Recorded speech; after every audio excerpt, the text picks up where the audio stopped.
What is up, guys? Dashing here for episode 254 of Community Universe Mode and edition number 62 of Monday Night Fusion. This special spooktacular Halloween edition coming to you a little bit earlier than usual, a lot earlier than usual actually, just in case any stupid kids try to break down my fence and come knock on the door and the dogs go crazy. So we're looking to get this show on the road, as they say. Before then, kicking things off here on the flagship show of CMV, as Adam Adams is going to come out to the ring and get a little bit of screen time here. Let us know what's on his mind.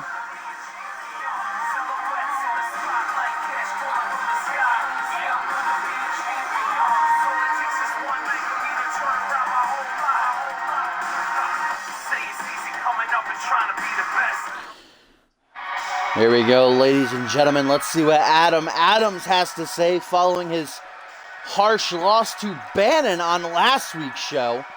It was a very close match, dare I say. Adams was dominating the vast majority of it. A little bit of an upset by Bannon to pull out the victory, as Adams just stepped over the top rope there. Apparently thinks he's 7'2".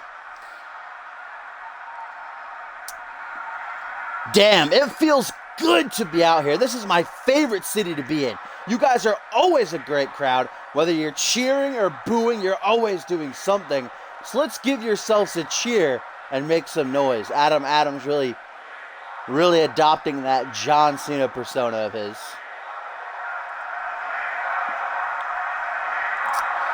Adam's going to follow that up by saying, I don't like doing this. I'm not a politician or a public speaker. I'd rather let what I do in this ring do the talking for me, but we're in a place, CMV I should say, oh I almost let that slip, where this is part of what we have to do. You want to be heard, you gotta make a little noise.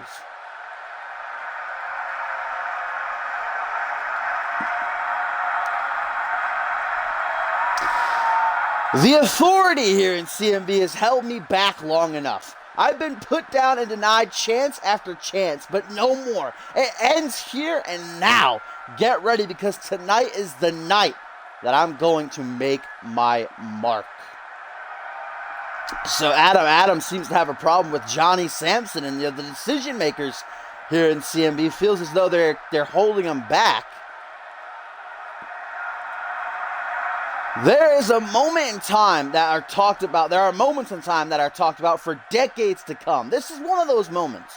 If I get what I want, then tonight we will make history when we step in between those ropes and give the CMV Universe one of the greatest matches of all time. Adams isn't set for action tonight, so I wonder what he's talking about here. I've said my piece. Now it's time to put those words into action. So Adam Adams, feeling as though the authority here in CMV, Johnny Sampson and the likes, are holding him back. He wants to make a mark as he makes his way to the back now. Some strong words there by AA.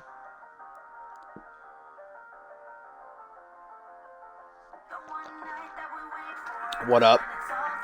What up, homies?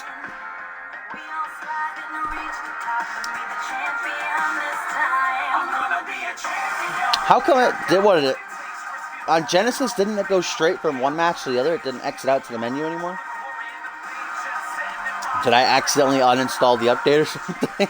I'm not sure, guys, but it's time to get some action underway here. I'm live, right, guys? I just want to make sure, because I see people talking, but what up, Corey? Jen is banned from this stream, Topher, by the way. Tim banned him like a month ago.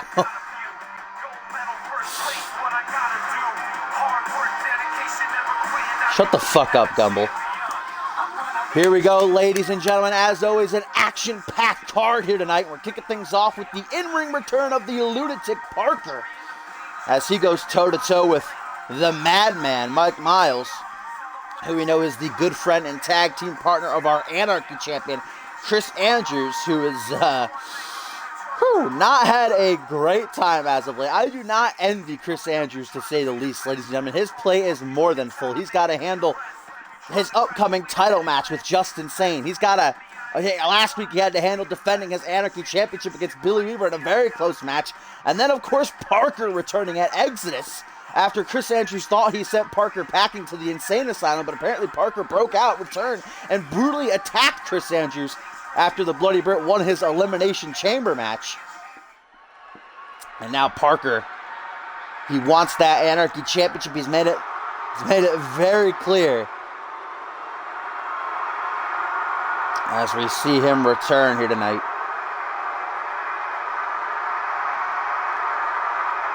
Oh, he's got that dank crystal in hand.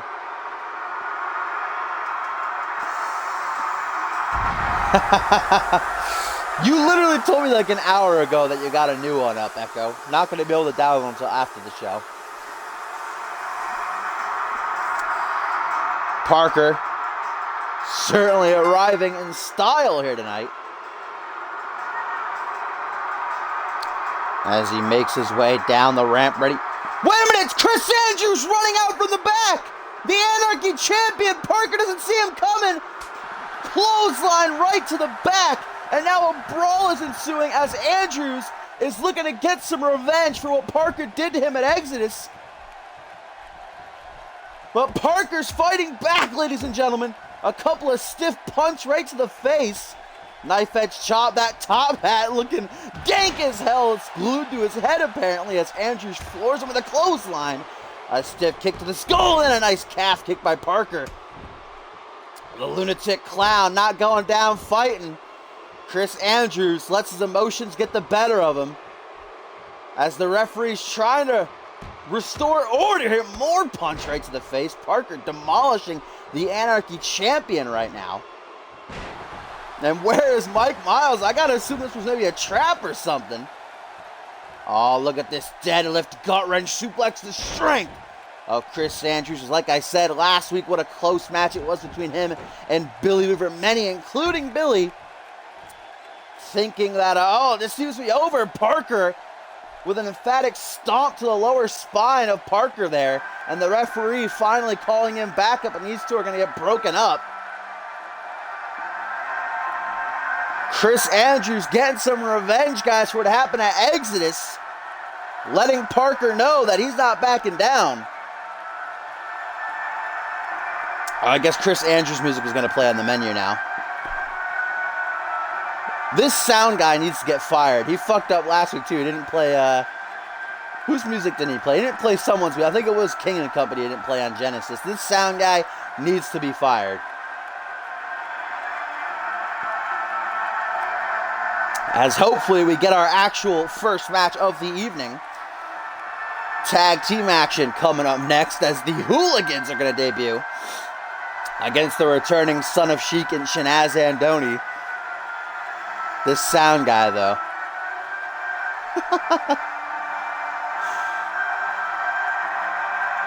Wow, Tim. Wow. Who's that oily guy? That is the legend, all right? That is the one and only real number one Bubba. Okay? The Son of Sheik. He will break your back, fuck your ass, and make you humble. Alongside his cousin, of course, Shanaz Andoni, christening themselves the real number one Bubbas. They make their tag team debut here tonight as well. Shanaz had his first match of the season last week, though, on a live event, taking a loss to Troy Myers. We'll see how the cousins fare together, though, taking on Bobby Sherman and Will Williamson.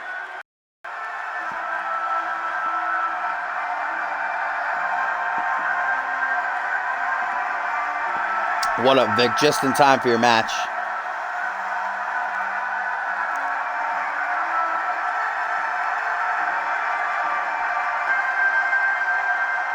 Shanaz Andoni's the only one who's not oiled up to the gills.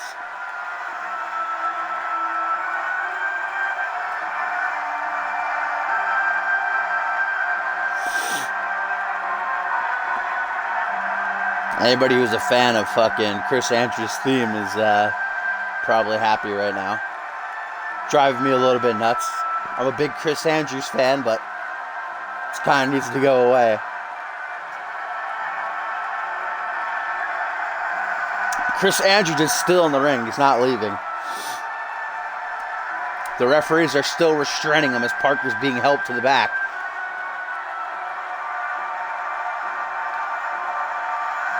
Never, Tim. Never. Da, na, na, na, na, na. And of course the tag team match is next, so it's going to be a long-ass loading screen.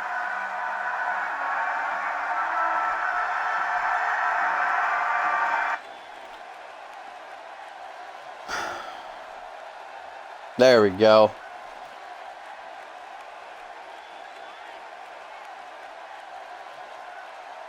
10 out of 10 sound guy.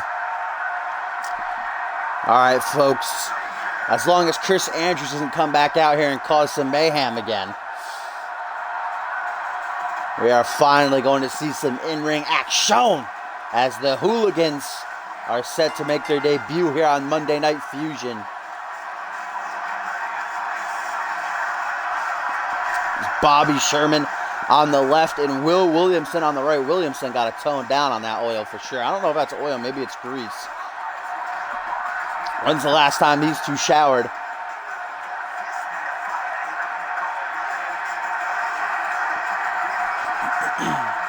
The start of this new season has brought in plenty of new tag teams. We saw the debut of the Hellhounds and the New Gods last week. The New Gods actually, Paul Devine is in action later on tonight, going one-on-one with Mac of Party Hard. Another new tag team, Genesis, with a slew of new teams as well. The tag team division getting a little bit of a revival.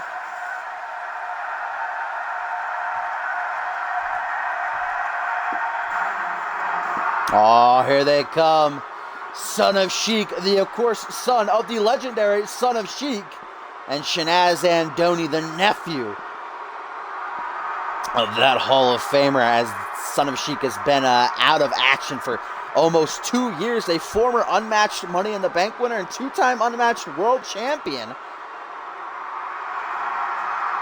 Season 4 is underway. We'll see if Son of Sheik SOS has any ring rust on him. Shanaz is going to try to help out his cousin a little bit. Again, Andoni coming off of a loss last week in singles competition to Troy Myers.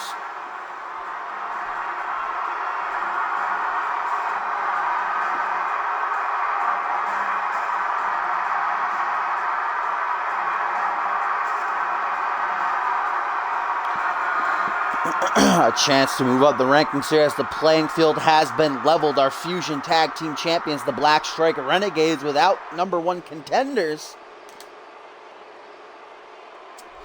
Here we go. It's going to be Bobby Sherman starting things off against SOS. Baby, look at that mustache. My goodness. That mustache should be tag team champion. Let's be honest here. Of course, Shanaz Andoni, we know, probably the most experienced tag team competitor in all of CMV, or one of them at least. One half of the longest rating tag team champions in the history of this company. 7 months alongside Chetty Boy Chet Taylor and hashtag trending worldwide. Looking to capture his third reign, perhaps, alongside his cousin, his Son of Sheik. A little bit full of himself here, letting us know that there is no ring rust on him.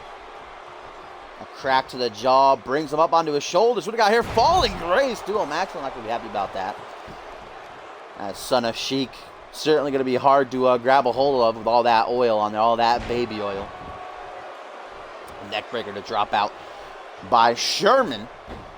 Our main event tonight, guys, is going to be one for the ages. I'm very excited after the clinic Bill Weaver put on against Chris Andrews last week. I can't wait to see him and JustIN Sane tear into each other here tonight. Again, we got Mac taking on Paul Devine. We see the debut of a new Vixen in Void as she'll batter up. She'll battle Quinn Bell. A lot to talk about revolving around Quinn. And we're also going to see Susanna take on Fury. Fury in her first match of the season as Bobby Sherman hammers away on the head of Son of Sheik here.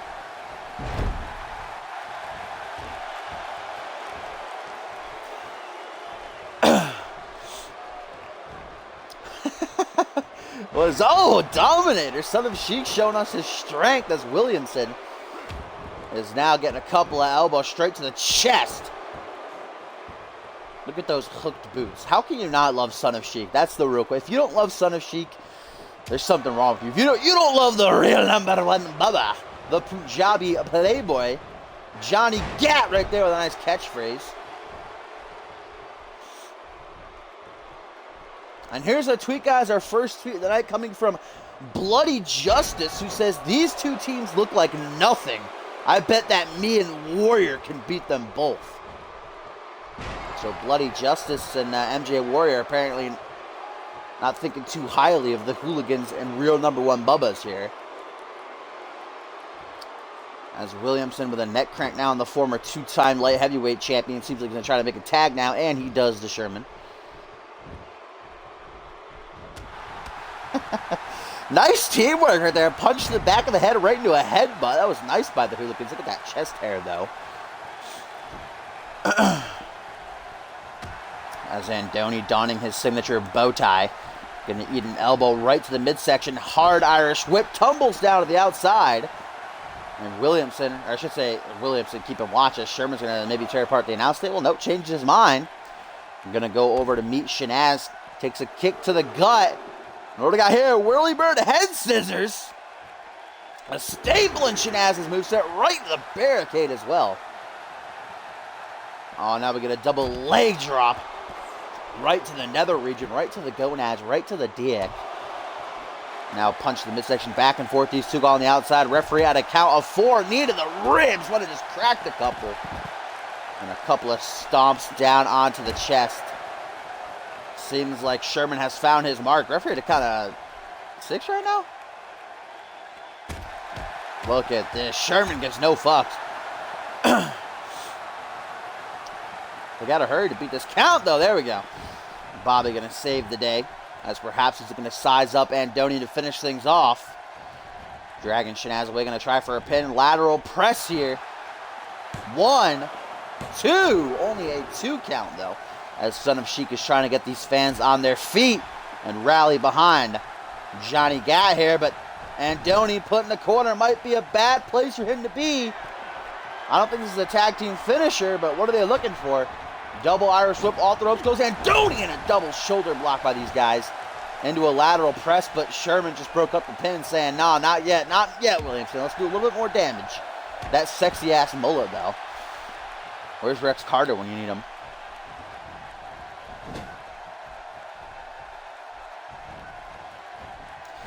Irish whip to the other side of the ring, and a big knee. Again, going after those ribs. The hooligans have definitely found their mark, their target here on Andoni, separating him from Son of Sheik, not allowing him to make a tag. Great tag teamwork here by these two in their debut. Really going to get that victory.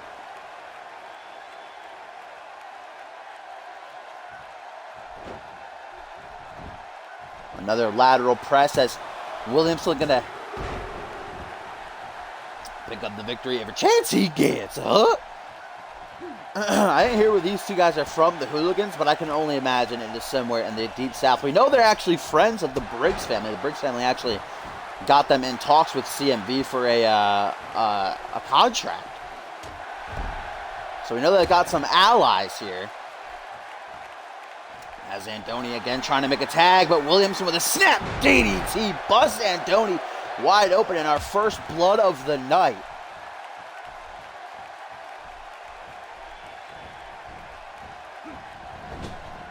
Oh, hooligans got Andoni in the corner. What are these two going to go for here? Double Northern Light suplex. And look at that. Williamson going to stop Son of Sheik. And there's the 3 count. The hooligans with a dominant victory.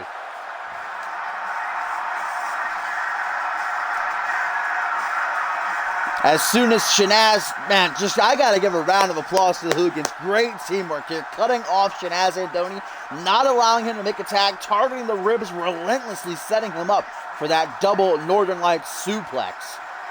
And Son of Sheik just was not quick enough to stop the pin from going down.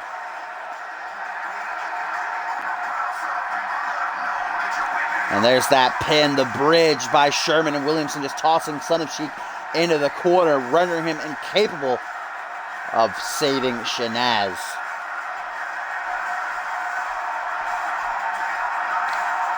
A great win for the Hooligans. And again, Black Strike Renegades without #1 contenders. CyberSlam just 2 weeks away with the powers in the hands of the people.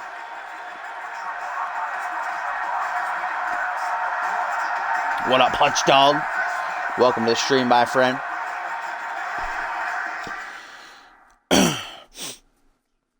And of course, if you are a member of the site at communityuniverse. Okay, now it does it. Probably because I had a post-match attack on that last one. I'm going to assume is why that happened. But if you're a member of the website at communityuniverse.4emotion.com, you can vote, have your voice heard for which matches, which opponents, match types, etc., you would like to see. There's already 2 options up on the site. Who would you like to see challenge Randy Borton for the International Championship? Of course, Randy Borton, our new International Champion. Round of applause.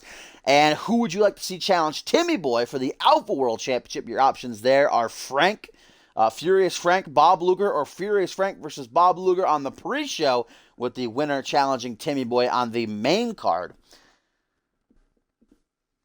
So again, Tim just posted a link for you there in the chat. You can do !join, exclamation point CMV to check out these simple steps on how to get your call involved here. Community Universe mode is up next, guys. Our first Vixens match of the evening, as Susanna going to make her singles debut here, along with Valdris. Last week on the live event, lost that tag team match against Worldwide Ambition. So we'll see how the sultry one can fare on her own. Well, not on her own. She does have, of course, Bill Maverick and Vamps, is apparently her nickname in her corner. But Fury bringing along her boys and our tag team champions, the Blood Brothers, the Black Strike Renegades. Fury's first match of the season, a former 2-time Vixens champion. A big opportunity for Susanna to put down the Urban Warrior here. And, of course, an opportunity for Fury to prove that she's still got it here in this new era.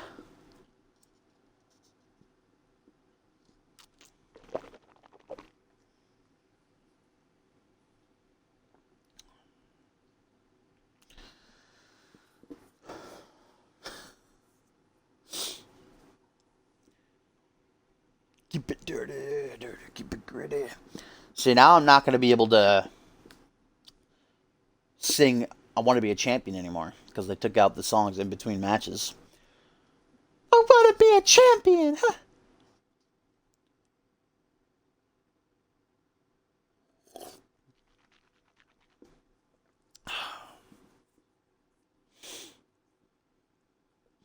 Well, we know that Fury is going into this match still not at 100%. We had an interview with her before the show started tonight. After Exodus, after she failed to capture the Vixens Championship inside of the Elimination Chamber, Cassie Maverick, of course, now a Vixen over on Unmatched and Intensity, showed up at Exodus, poised to attack Fury, and she succeeded brutally, messing up Fury's knee to the point where she maybe needed surgery, but the doctors have cleared her. They reluctantly cleared her. We know Fury is one to not go down easy. She's always up for a fight, so not at 100%, but the doctors have reluctantly cleared her to compete here, so that knee probably going to be a target for Susanna. If she's smart, she would go that route.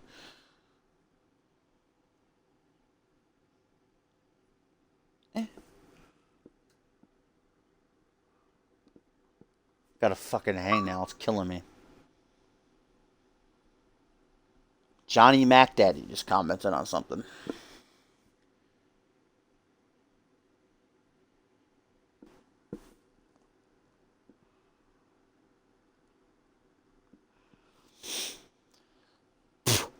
How many times you gotta bring up Gent this stream, Topher? Why don't you just marry him, guy? It's illegal over here in the States. Alright, here we go. Let's get this match underway. Our first of 2 Vixens matches tonight. Later on, we're going to see Void debut taking on Kitty Quinn and Bell.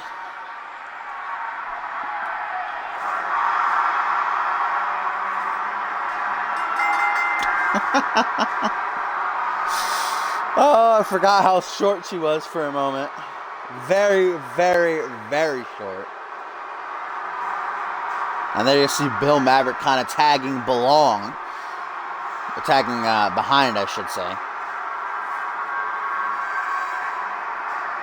Of course, we Know him, a.k.a. Fear, tormented the roster for the majority of last season. Took a break, though, following Ascendant. Seems he's back now.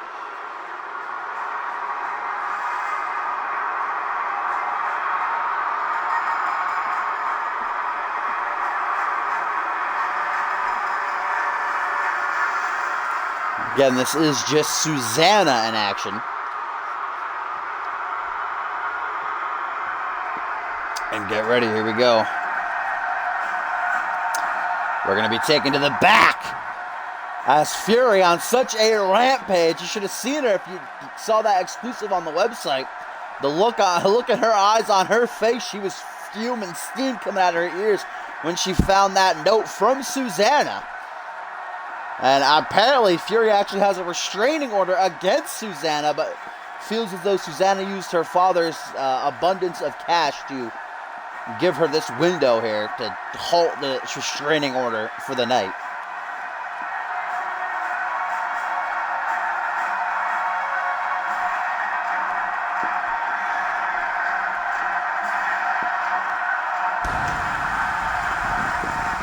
Animal and Grit just face first right in the fucking... All three of them just not giving a shit about the sparks flying right in their faces. Fury with a grin on her face even. Look at that. They got some pearly whites back there, boy.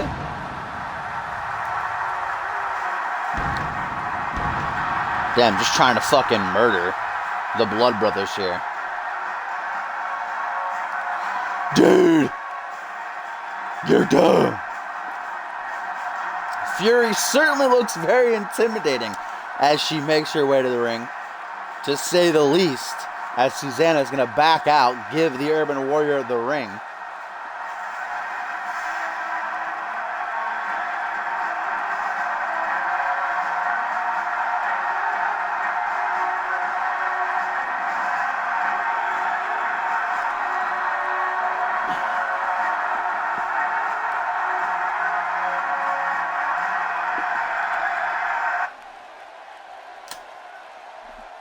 Who are you talking about, Tim? The Blood Brothers and Fury? Pretty sure there was a whole storyline about them over season 3. If you're talking about Fury and Susanna, I just went over that whole thing. Apparently, Fury has a restraining order against Susanna from their time in another company. But Susanna's father apparently has a whole lot of cash, dollars, and was able to halt that restraining order for the night. At least that was Fury's guess as to why Susanna was allowed to have this match here against the baddest bitch in all of CMV. And there you see Valdris and Bill Maverick ringside for the sultry one who taunts to the crowd. Goes for a punch overhead but misses. Fury gonna fire back, take advantage with a crack of her own. Up over the shoulders now goes the gal in blue. Single knee gutbuster. Fury gonna take a step back for this big time senton. Might have to limit managers down to only one because this is going a little bit slow. It is a little bit slow because there's so many managers ringside. Can't wait for later on tonight when all of the new gods are in the corner of Paul Devine. Reese Matthews will hopefully get lost in the crowd though, as I'll go steal his number once again. Couple of back elbows here by Susanna. Nothing wrong with some slow motion every now and again.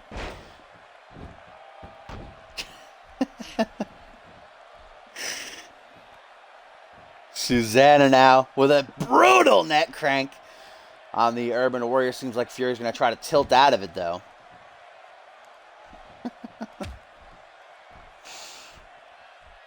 Oh boy. They need to fix this, huh? They never will, though. Look at the strength of Fury about to throw out of the ring, baby. What's she doing here? Power slam instead.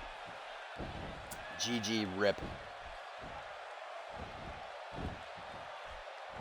The slowest of motion. I don't know what she was going for there. It kind of failed horribly, though, as we get another single knee gutbuster and once more the combination of a senton to follow. Whoo! This game's real good. 3 net cranks in slow motion, baby. Fury just let her strength be known tonight, man. Look at that choke slam now. As she does a nice little hop right over the sultry one to the second turnbuckle now. And a nice senton to follow. Seems to be going hard on them ribs as she goes hard in the motherfucking paint as well. And now an arm drag gonna take Fury overhead.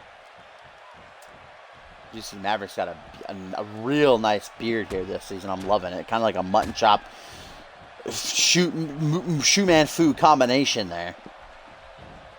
I actually heard Bill Maverick's going to be a competitor on Genesis once again, returning to the ring in the light heavyweight division. I was always a Bill Maverick fan. Not really a fan of his attitude, his ways of going about things. You know, having a Fury strung upside down naked on a cross that one time.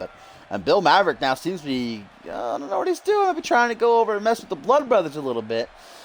And here is a camel clutch cinched in. Going to break her back, fuck her ass, and make her humble. No! Susanna going to get out of it.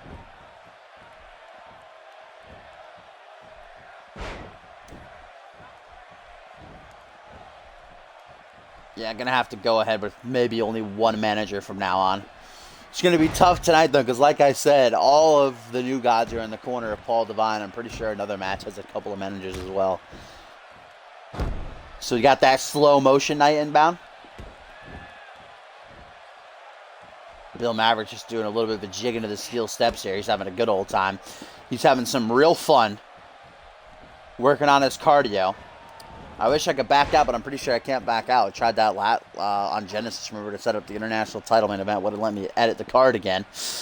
As Susanna deadlifting Fury for a choke bomb. I'm pretty sure it was Fury.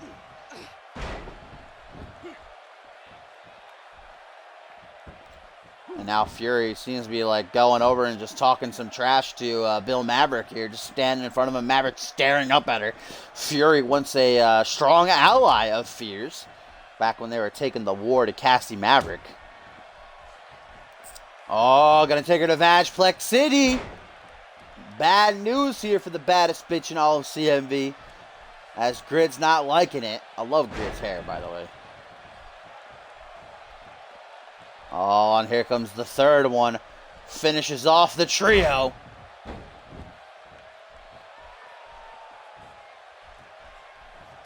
Oh, I think apparently that was a signature. Susanna gonna try to finish off Fury now. What does she got here? What do we got? A powerbomb, maybe? Last ride powerbomb. I think she's gonna go for it. Sit out, last ride powerbomb. Why is that not a pin combo? I don't know. 2K is awful at everything they do. As Susanna could very well have this match won. That slow motion counts. Just a 2 count, though. As Fury is able to battle back. The Blood Brothers certainly an intimidating force ringside. Here's Susanna doing the cry face.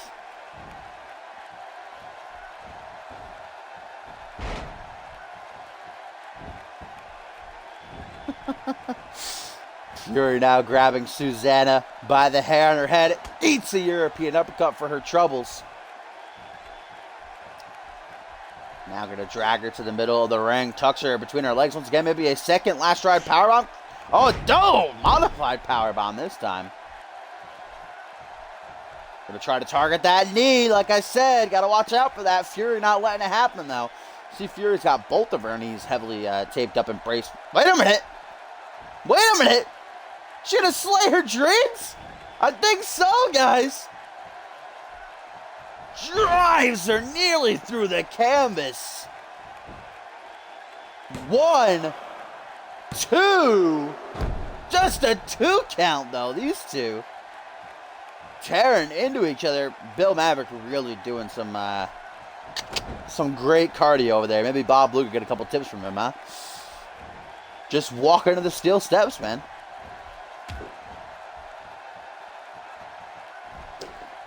Oh, gonna go for another one of these choke slams.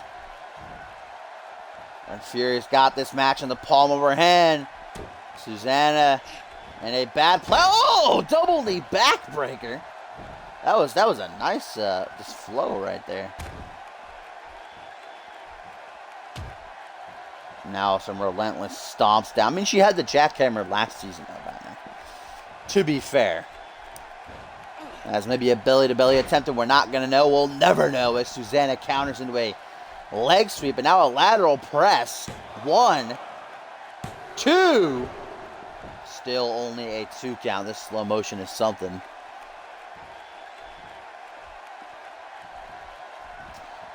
Oh, yeah! Dragon screw. A dragon screw in slow motion is the only thing I've ever wanted.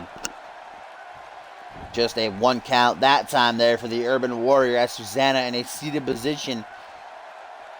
Oh, knuckle sandwich. She's allergic to knuckle sandwiches, though. Susanna's going to fight out of it. An elbow to the midsection. Sucks the air right out of Fury. Leaves her prone. Leaves her open. And Susanna now, look at that. Doing some squats. As she's got Fury up in a vertical suplex position. Letting the blood rush to the head. Playing with Fury a little bit. And then drops her hard. Susanna doesn't seem to be done, though. Fury could be rocked. Susanna knows that. And a German suplex nearly hangs her up in the ropes.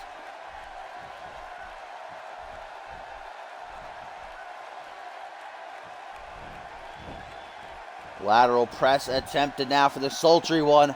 Could this be it? 1, 2. Only a 2 count. Still barely a 2 count. I think that was a 2 count. As Susanna now with her hands on her hips. What's going through her mind? Bill Maverick keeps distracting me like every couple of minutes. I just see him off in the corner as Susanna now. Bill Maverick takes a pause from his cardio workout. As Susanna a second time going to go for this sit-out lash ride power bomb. I think that might be all it, guys. I think it might be over here. Right into the pin.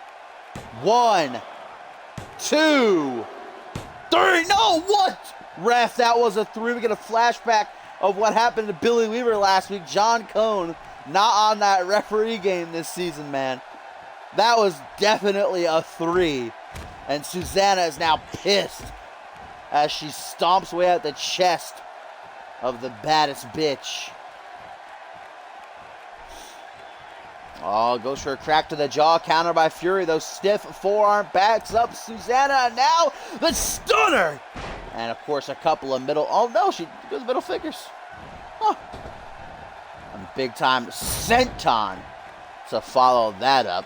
As Maverick is back to his cardio routine. Fury once more lining up her foe here. Oh, but counter by Susanna! Not looking to get hit on another one of them jackhammers. Ain't about that life. As now whips her across the ring. The hands around her throat. Lifts her up to her feet. Susanna gonna try to bring her to Vagplex City again, I think, but Fury's not about that life. We know Susanna, she kind of swings the other way, per se. Lateral press now. 1, 2. Only a 2 count, though. As the Blood Brothers have not moved an inch or a centimeter. Grid can hardly look at. Fury is getting pounded on right now. Another elbow drop. Having a good old time. We'll try to go for a third one, maybe? Nope, she's done. Flips her over, going to target that knee, guys. Yes, she is. Slams it into the canvas. And Grid just can't stand to see his friend in agony and pain as a third one of these elbow drops.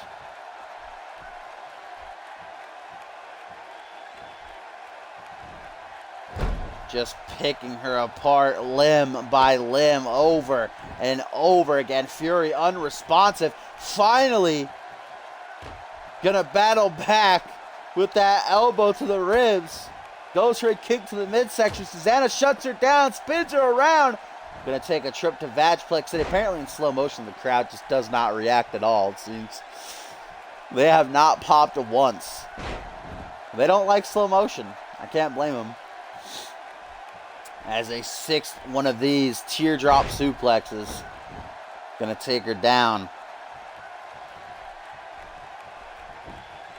Hooks the leg. 1, 2. Just a 2 count still. Fury is a fighter, man.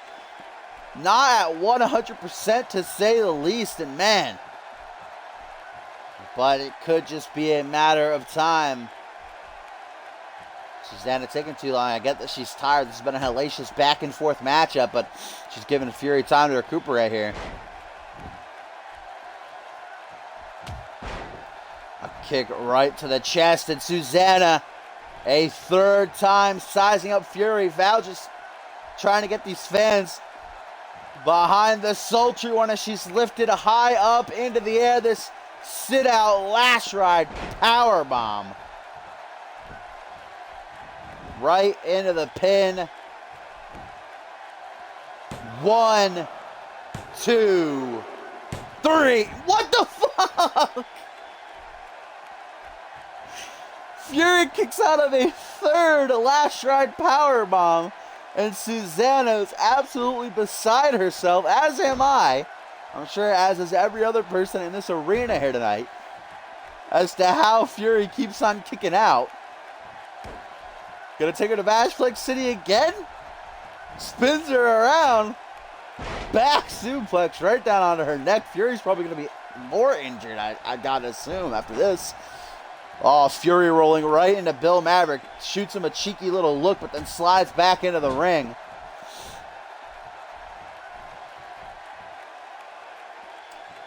Puts her up top.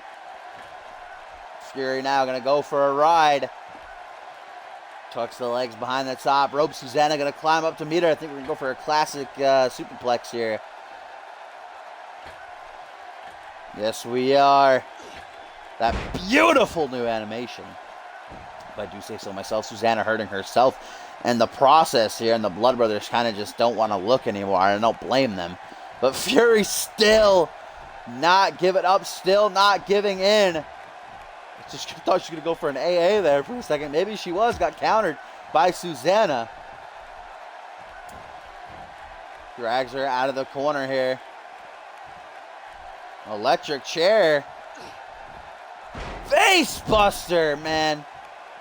Fury, it doesn't matter how tough she is, cannot take much more of this as Susanna trying to rally Valdris and Bill Maverick here. Lifts her up to her feet. Gonna spin her around again, with Fury able to counter. A last-ditch effort. Gonna try to go for this again, but once more it is countered. Susanna just not letting that as soon as she's going for an AA is what it looks like. Something like that.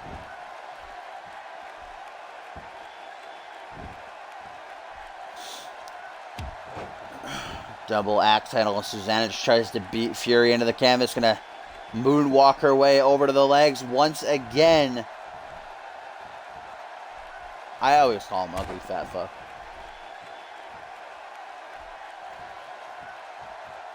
Props her up into a seated position. Susanna lining her up. Where's she going? Gonna go for that neck crank, maybe, Tim? Oh, look at that. Clapping the hand, saying this is easy, but you haven't been able to pin her, Susanna, so I don't know why you're so cocky here. Another one of these elbow drops. There's no way Fury isn't injured here, by the way. She's got to have an injury. I'm going to assume a torso. Looks something with the ribs would be my guess here. My guess. Another one of these German suplexes, though. I think that's a signature, by the way. Not even going to go for the pin. Not even bothering as Fury right back to her feet. A stiff kick to the midsection. Going for another one. Susanna's faster, though. And here we go. A fourth time, guys. A fourth time with this sit-out last ride powerbomb. If Fury kicks out of this, then I don't know what's good. Look at that. Susanna just flops into the pin. Absolutely tired. Absolutely drained. 1, 2, 3. And Susanna finally puts down the baddest bitch and all of CMV. Even when she wasn't at 100%, Fury still miles above most in terms of heart and just not giving up. What a match. What up, 702?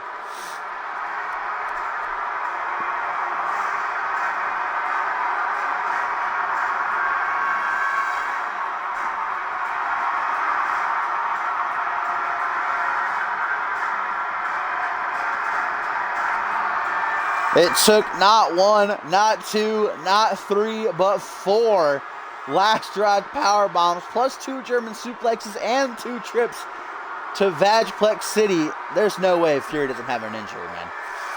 We'll have to wait until after Fusion is over, but I would put money on the fact that Fury's got an injury. She's just not doing well, man. She should have rested up. She should have stayed, listen to the doctors. Where'd Animal go? Or Grid, rather. I see Animal there, but Grid's just gone.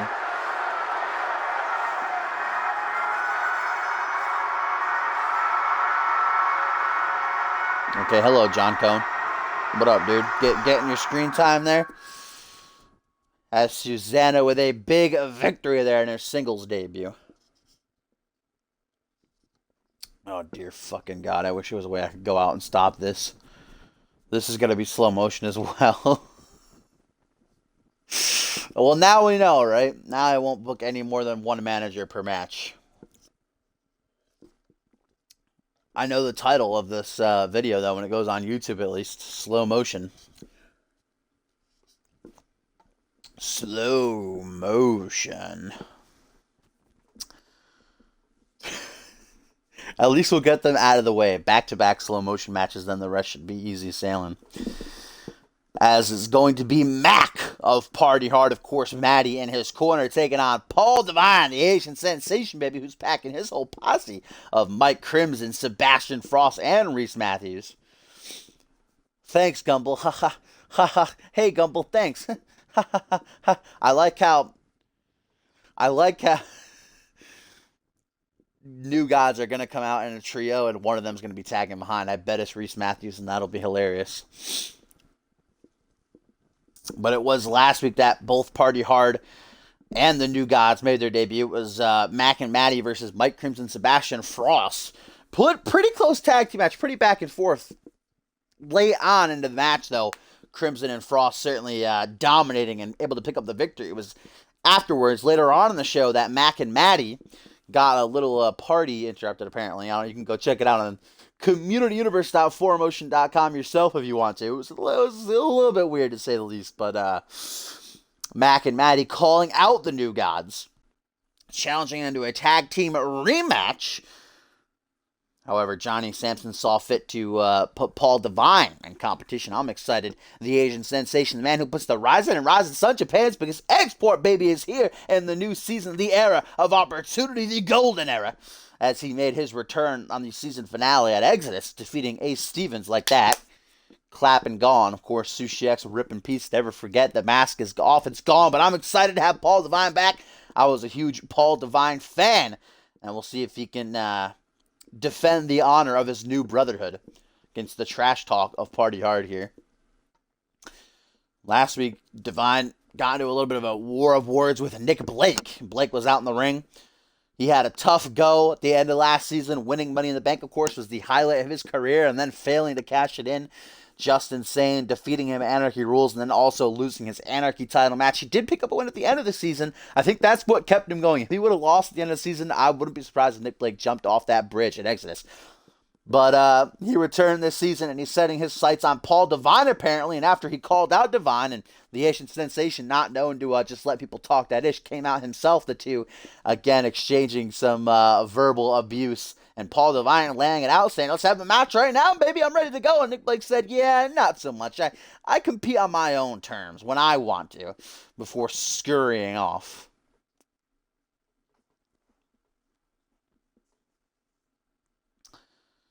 It's hip to be square. Da, da, da, da, da, da.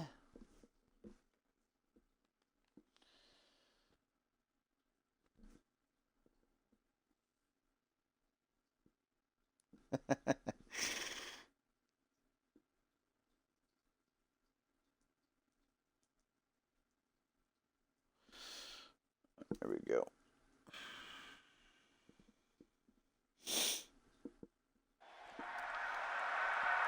We'll see what Big Mac can do all by his lonesome in that ring. I'm a Party Hard fan. I like these guys. I like their look. Again, it was a back-and-forth match last week. They did pretty well holding their own, but it's just the New Gods got the better of them on that night. We'll see if Mac can tie it all up here. Now, Paul Devine earlier tonight before the show started kind of said he wants nothing to do with Party Hard. Said he doesn't want to keep going down. He wants new guys to rise up through the rankings, be all the tag teams, not get stuck competing against only one person over and over and over again. So Devine saying he's going to come out here, squash this jobber, and then move on.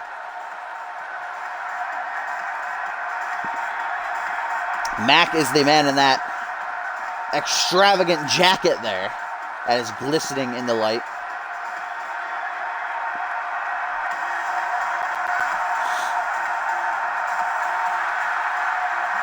But does it make you want to gouge your eyes out, Batman?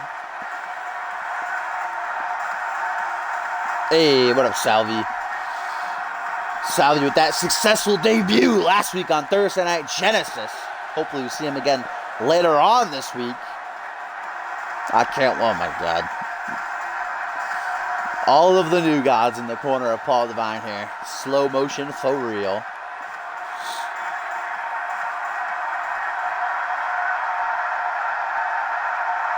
I can't wait for Reese Matthews to be, watch me Paul Devine who's like skulking along behind them.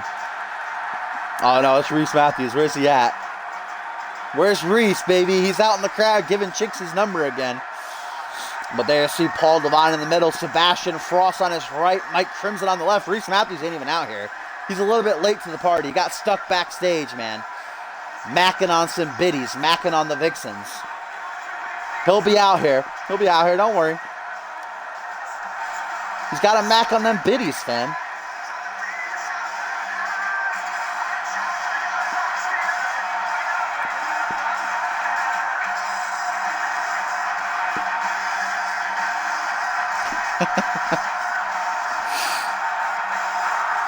Reese Matthews got lost. I'm blowing up this phone right now. I still got his number from last week. Let's sell it on eBay.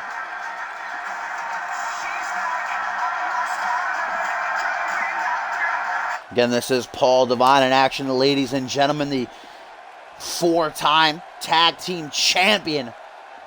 And the former Anarchy champion. Looking to make a splash here. See, there's Reese. Oh, this one's not, oh yeah, it is. I was just about to say, it's not that bad. It's not as bad as Susanna and Fury.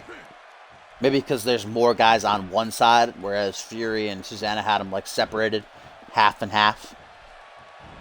And before it starts getting really slow because I jinxed it. But it's looking not bad as these two start off feeling each other out. Max got a hold of Paul's arm here. The Asian sensation trying to fight out of it.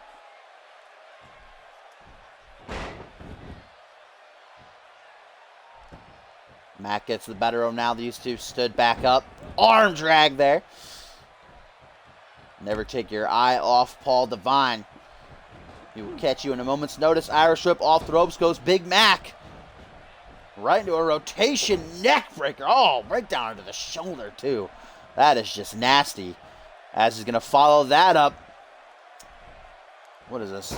Oh! I haven't seen that move since fucking 2K15. I think it's called a suplex reverse STO. I remember a cop called it like a suplex DDT or something. I don't remember. Something dumb like that. A vintage cop moment.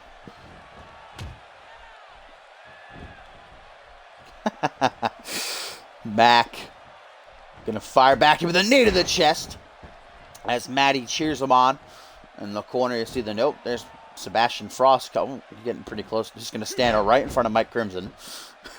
Not let him watch.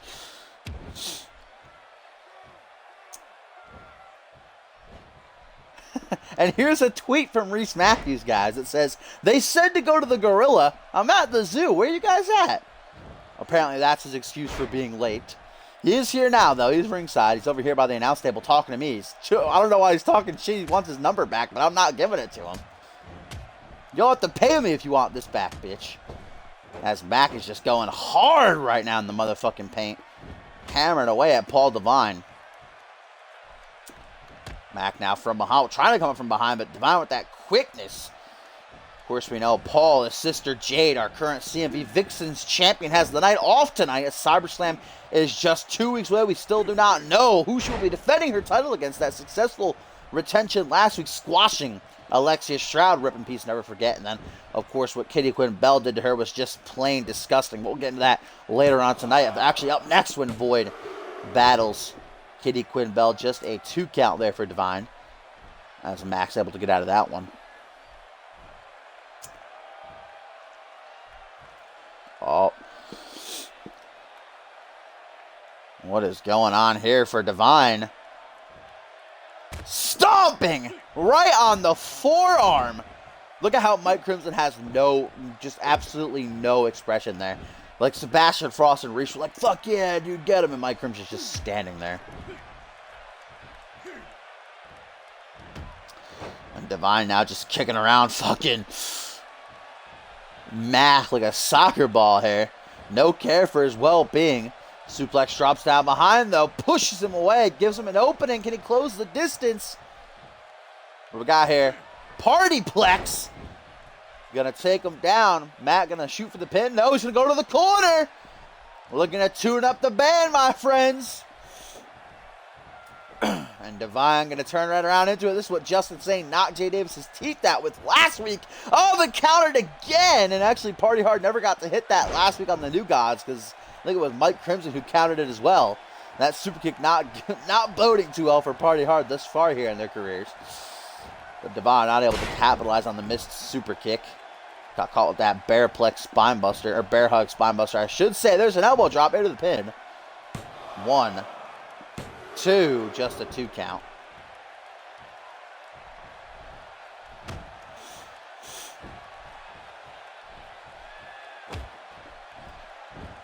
Mac now stomps hard on the ribs, gonna flip Divine over, but Divine may be playing possum. Elbow to the ribs. Punches over in pain. What a kick right to the kidneys it looked like there. But Mac not going down without a fight. Showing that fire and passion. Oh, look at that. Maybe doing a little bit of a jig here. Wiggle, wiggle. Bam! Floors him with another hard right. And then just try to cup his balls, I think. I'm not too sure there. Hey, I think Party Hard should hang out with Bro Match or sometime. I feel like that would be one heck of a party.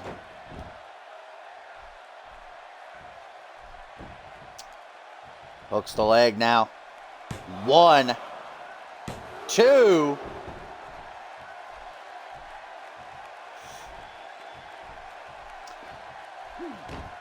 Not able to score the 3 just yet. Stand on top of him, though.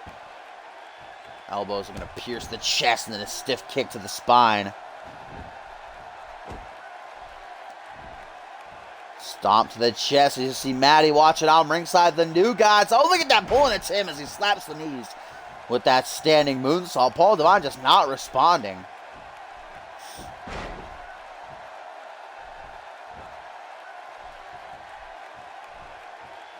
Divine now has an opening. Can he take advantage? Irish whip off the ropes goes Mac. Oh, shit! Catapult trouble in paradise there. Roundhouse kick. 1, 2, just a 2 count, though. The fans chanting, "This is awesome." They really like that pop-up roundhouse kick, apparently. Mac could be in La La Land. That certainly caught him off guard as Divine right back to kicking him about. Shatter that spine into tiny little pieces. Now we get an arm drag, takes Divine overhead. Lands hard on his spine. Mac closing in, gonna go for another pin every chance he gets, apparently. 1, just a 1 count. Wow, Tim confirmed, does not like the CMV universe, does not think they're awesome. I think the CMV universe is pretty tight, you know. I like that guy in the green jacket right there. Where's the kid in the Mysterio mask? Divine inverted Frankensteiner. Mac just put out like a light, baby. Rip in peace. Never forget. Divine knows that. Gonna shoot the half, middle of the ring. 1, 2. Oh, not even a 2 count. Got a little bit overzealous myself. Apparently, Max still has a couple of bulbs lit up there in the old dome. Did Crimson just punch Sebastian in the dick, I think, there ringside? Pretty sure he just punched him square in the nuts. What are these guys doing, man? I don't know if I'd ever want to be alone with the New Gods in a room, to be honest. They seem like a peculiar bunch. Catchphrase there by the Asian sensation as he struggles to get into the pin. 1, 2, only a 2 count still as Divine looking over to his pals for guidance. I think Reese Matthews is still over here talking shit to me. He really wants this number back, but it's just not happening. Short arm, shoulder block. Mac gonna target that arm now. Take out the arm and take out the vast variety of Divine's maneuvers as Mac's in the corner again. Gonna try for this super kick a second time. Mac closing the distance. Bam! Goes a couple of Divine's teeth right into the front row. 1, 2. Just a 2 count, though. You can't expect that to take down Paul Divine. That was a mighty super kick. Not saying it wasn't, but Paul Divine is Paul Divine, baby. Let's be honest here. As the man who puts the rising and rising sun with a well-placed arm drag. Gonna stun Mac. Oh, defends himself with the forearms, though. That kick actually looks like it hurt Paul a little bit. Goes for a cutter, maybe, or a snapmare. Mac gonna fling him away, though. What a crack to the jaw from behind. Single arm bulldog.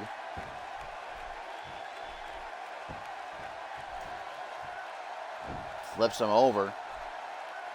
Flips him over again. Flashback to 2K15 here. We're flipping each other over nonstop.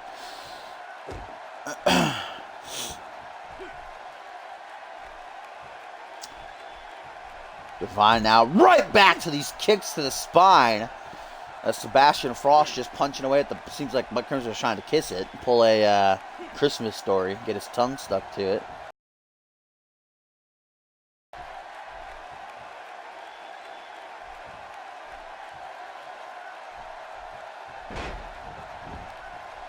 Catapulted back now as Mac as Divine shoots right into the pin. 1, 2. Not even a 2 count. I keep getting ahead of myself. I just assume it to be, but Mac burying Divine here with these kickouts. I can't thought. I can't thought, dude. I thunk it. Divine. Another one of these catchphrases. Literally since, I'm pretty sure Hayden was like maybe the only person, maybe like one other person used the Sling Blade all last season, and then Hayden retires. It just seems like every single person has it now. As we get another pinfall attempt by Mac. Really wants this one over. 1 count's being handed out left and right, though. Like candy. It's Halloween. What do you want for Halloween? I'll give you a 1 count. Put a couple more of these elbows to the chest. Lighten it up like a Christmas tree. Lighten it up like Halloween decorations, I guess I'd say.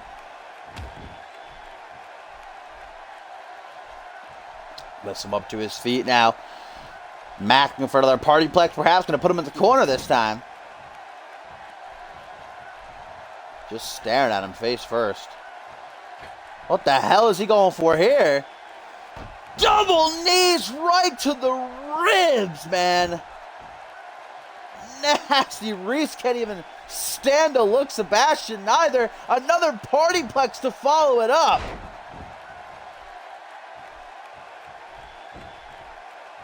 Hooks the leg. 1, 2, 3. Oh my God, John Cone with one of those really close calls there. You look at the tape, you might say it was a 3 count. Billy would probably agree with you if you agreed with him. Big elbow drop to follow it up.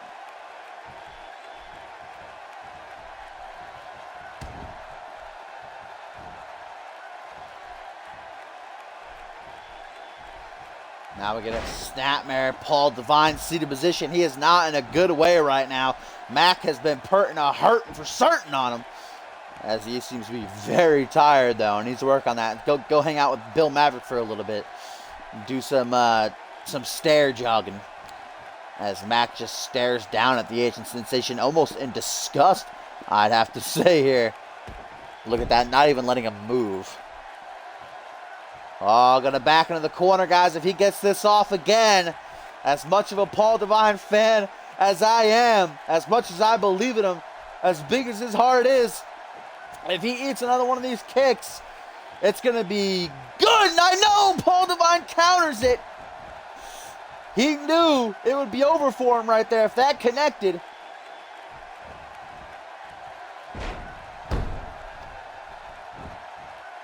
Hooks the leg now. 1, 2, just a 2 count. And again with these elbows to the chest, this seems to be Mac's go-to move. Oh man, now kick on the shoulder.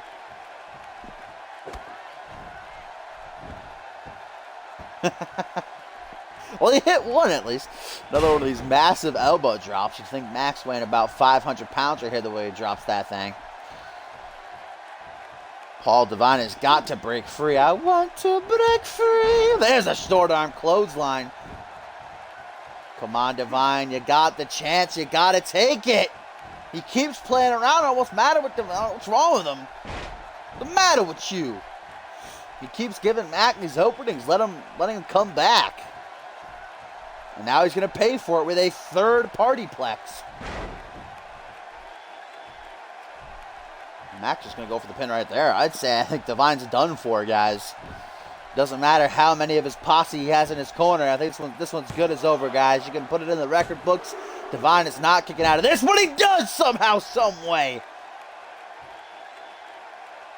He's still down, Mac, panting, sweat dripping down his face, his baby oil beginning to dissipate here in this one, as Devine just refuses to stay down, but at this point it's just a matter of time, I'd have to say.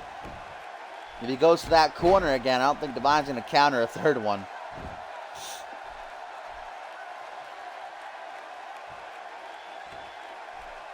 Mac to the corner, guys. Close range, too. Close range. There's no way, guys. Turns him around, tuning up the band for the party kick. Bam! The teeth go flying right into the pin. 1, 2. Oh, just a 2 count still. We're getting a flashback of the Fury match from the last bout. And Mac is just like, what the fuck do I have to do? An elbow drop to his fucking knee. A second party kick out of the corner. Oh, look at this elbow drop. Stomps down onto the arm. Various punches to the temple. Slams him face first on the canvas. You can tell that Mac's frustration just boiling over here. Look at him. He's just picking Devine apart, limb by limb, into the pin. 1, 2. I feel like I made a post in the Reality Wrestling thread, like literally 20 hours ago.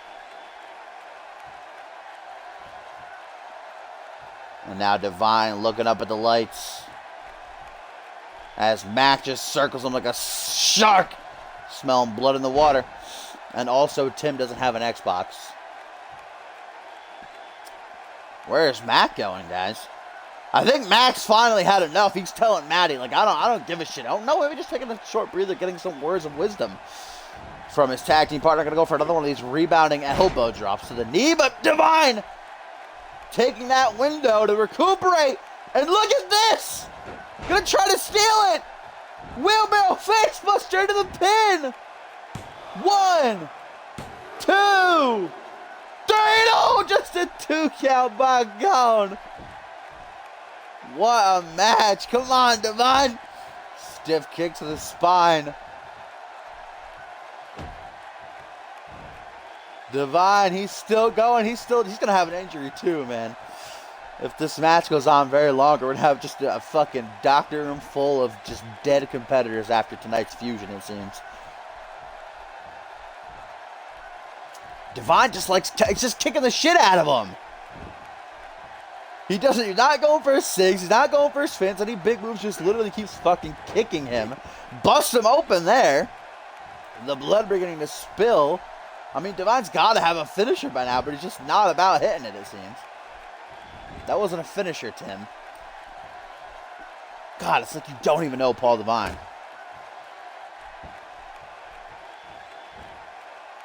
Oh, gonna lift Mac to his feet now. Divine's feeling it. Catchphrase a third time. Gonna drag him away into the corner. Hooks the leg. 1, 2. Oh, Jesus Christ, John Cone with these close counts tonight. Fin damage is always all the way up on mine. That's Cop who never turns it all the way up, Tim. Come on. Now it's Divine who needs to take a breather. As he's in the corner. He's going to go.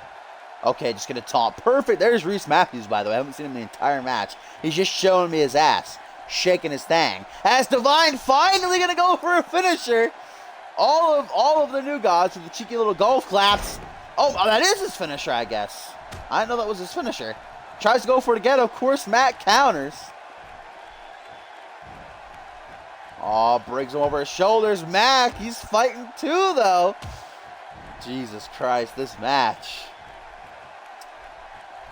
Now they're just staring at each other, getting lost in one another's eyes. Nice belly-to-belly hip toss right there. That sleek combination. I'm going to try to go for the pin. Making sure he's away from the ropes. Shoots the half. 1, 2. Oh, just a 2 count.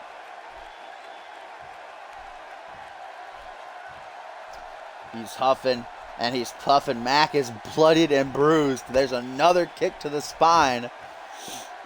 But Mike Crimson's going crazy. He's loving this match. And there's Reese Matthews finally joining his pals instead of coming over here and talking shit to me. And now Sebastian and Crimson leave him. Reese must smell or something. He uses a little bit too much tanning oil, I'm going to assume. Something's wrong with him. Because the other guys just don't want to be around him, it looks like. Bam! Another one of those basement drop kicks straight to the head.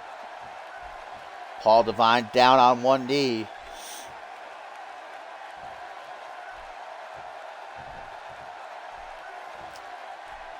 Divine, though I'm going to guess he's injured as well, still has time to play around with his opponent here as he just fucking sweeps the dust in his face. Gator roll going to transition into a front face lock as the blood smears across his forearm. Not looking for a submission, trying to wear down Mac a little bit. I don't think either of those guys need to be wear down at this point. They just need to hit a big move to close the deal, to seal it. As a fourth catchphrase, Mac's probably injured too. Everyone's getting injured tonight, baby. 1, 2, 3. Oh, no. Of course not. John Cone loving these close calls tonight, baby. That's going to get me a lot this season. I'm already going to guess. Oh, but here he goes. Divine. Gonna size Mac up. Oh, Spanish fly. All right, that's different. Hooks the leg. 1, 2, 3. And Divine gets the win. Good fucking God. Reese Matthews is excited. He's ecstatic. Holy shit. What a matchup. Paul Divine refusing to die.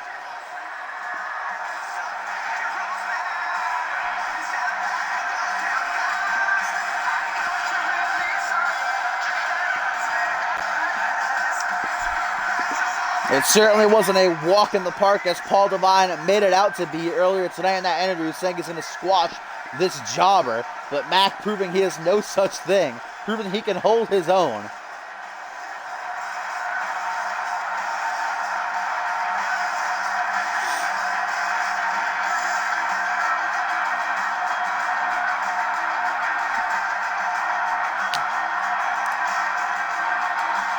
And after that Spanish fly, able to make the pin. Look at Reese's reaction. He's absolutely ecstatic. Woo! Jumps up on the apron and all. As Divine celebrates that hard-fought victory. What a match. There's no way Divine isn't hurting.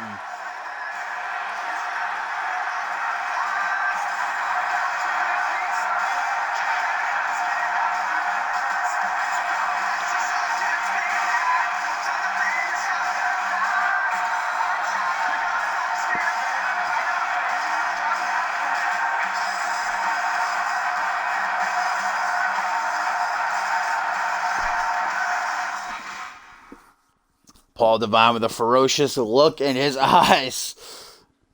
We're going to just be stacking up them injury reports, I feel like, after tonight's show. God, please tell me it's not going to lag. It's only 4 people. I forgot I put Angelico and Diablo Void's corner. Oh, please don't be slow motion. Oh, God. Terrible. Terrible.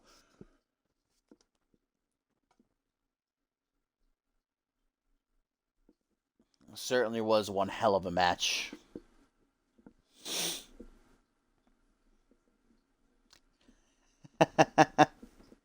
Dawich Takta. But here we go, guys. Up next, the debut of Void. As she'll be taking on Kitty Quinn Bell. Shane made her, if you can't tell. Angelico and Diablo behind her. The former CMV World Tag Team Champions competing on Genesis, but here to cheerlead, support their good pal, their good friend. Here's a tweet from Reese Matthews, guys. He says, I know you've been selling my number to ugly chicks dashing.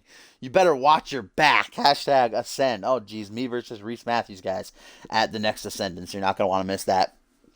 But let's talk about what happened last week, ladies and gentlemen, involving Kitty Quinn Bell. A shocker to say the least after Jay Divine absolutely squashed Alexia Stroud. Papa bless, rip in peace, never forget. In 2 minutes and 5 seconds, retaining her Vixens Championship. Kitty Quinn Bell would come down to the ring to celebrate with her best friend, with Jay Divine. But the most unexpected thing you could possibly imagine, at least to me, after everything they've been through, undefeated as a tag team, they had to have maybe 8 tag team matches together. Of course, everything they went through, respecting one another, leading up to Ascendance, where Jay Divine beat Quinn Bell for the Vixens Championship. But it seems Quinn has just become a bit tired, maybe feels herself slipping out of that Vixens main event title scene, but wants to keep herself relevant, and just blasting Jay Divine in the back of the head with a hellacious clothesline to lay out Jade, staking her claim for a shot at that Vixens Championship. As the playing field is leveled, SummerSlam just 2 weeks away, the voice of the people will be heard. And we know Megan Cooper feels as though she deserves that Vixens Championship match as well. But Quinn, we all know you can attack the champion as much as you want. You can attack whoever you want.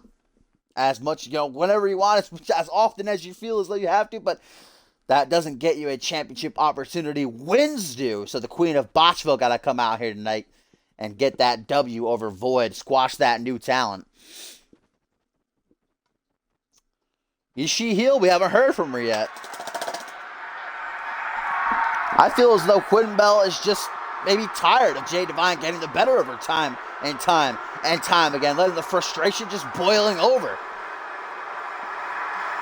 We haven't heard from Jay Divine either. Divine not here tonight. Hopefully she's okay. I don't know why. I didn't hear that she was injured. Quinn Bell just clotheslined her. I'm not going to say just, but clotheslined her in the back of the head to lay her out. As here comes Void.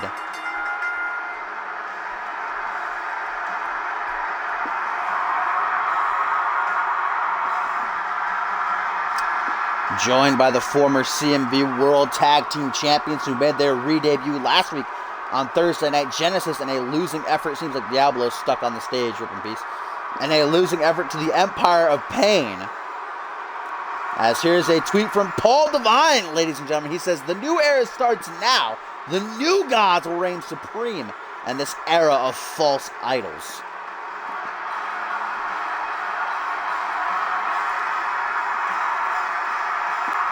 I mean, I already said why I feel Quinn did what she did. It's because she feels herself slipping out of that title picture, after Jay Divine pinned her inside of that elimination chamber, and Quinn not being booked last week. Ziggler gone now. Ziggler being suspended. She's back on her own. I don't like what Quinn did. I certainly don't, what's the word I'm looking for? Support it. But I guess I understand why Quinn did what she did. She wants to remain relevant in that main event scene. As here comes the Queen of Botchville. Will she botch here in the season, in her first season match? The first match of this season for her. Hopefully. She got them heels on, though. No longer just a pay-per-view asset, I guess. Bringing them heels to her standard matches.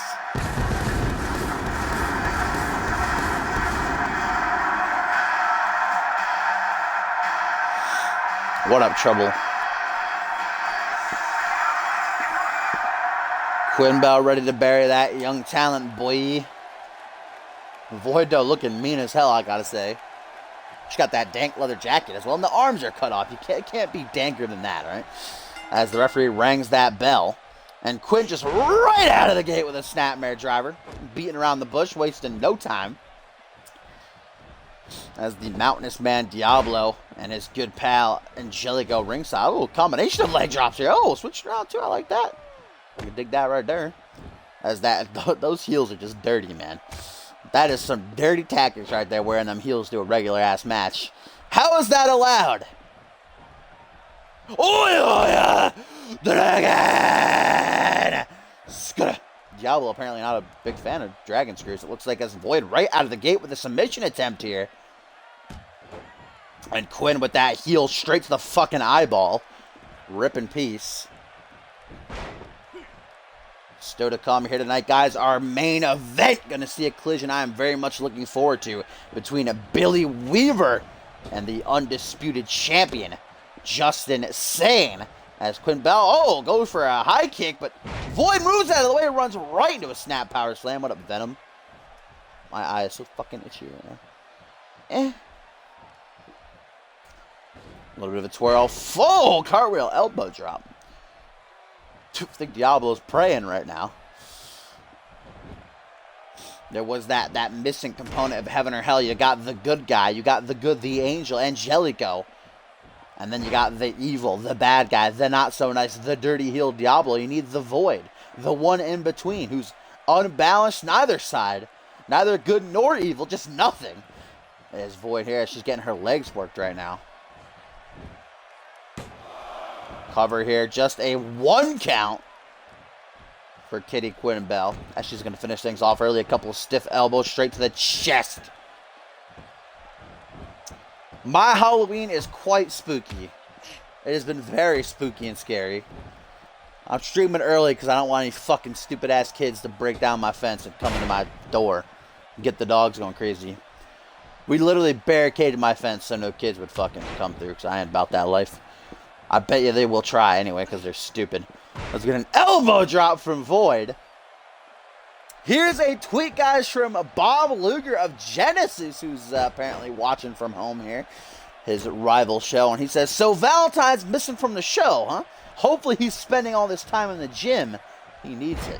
So Luger's still going to talk that ish about Valentine. Even though Valentine isn't here, I've not heard about him returning. I haven't seen him in the arenas these past couple weeks since the season started. As Quinn with the Irish Sleeper.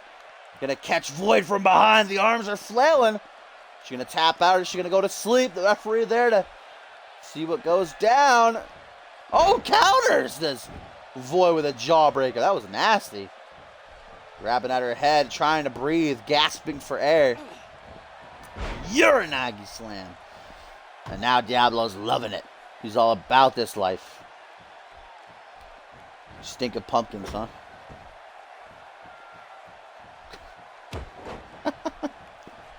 Why do you stink of pumpkins, man? Sucking pumpkins, dude? Up to the second turnbuckle. Void with a nice senton. Kind of botched it a little bit. Like a half senton right there.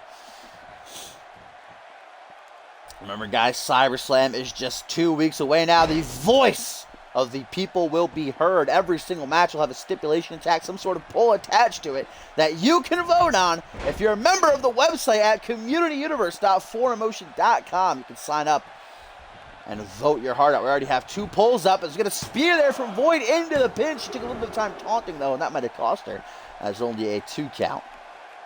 Currently, there are 2 pulls up thus far. You can vote for who you'd like to see challenge Randy Borton for the International Championship. Anyone on the Genesis roster, but wait a minute, Void with their arms back. What do we got here? Sharon Newey, it looks like. Into the pin. 1, 2. Just a 2 count, though. The former Vixens champion. That kick, though. That athleticism.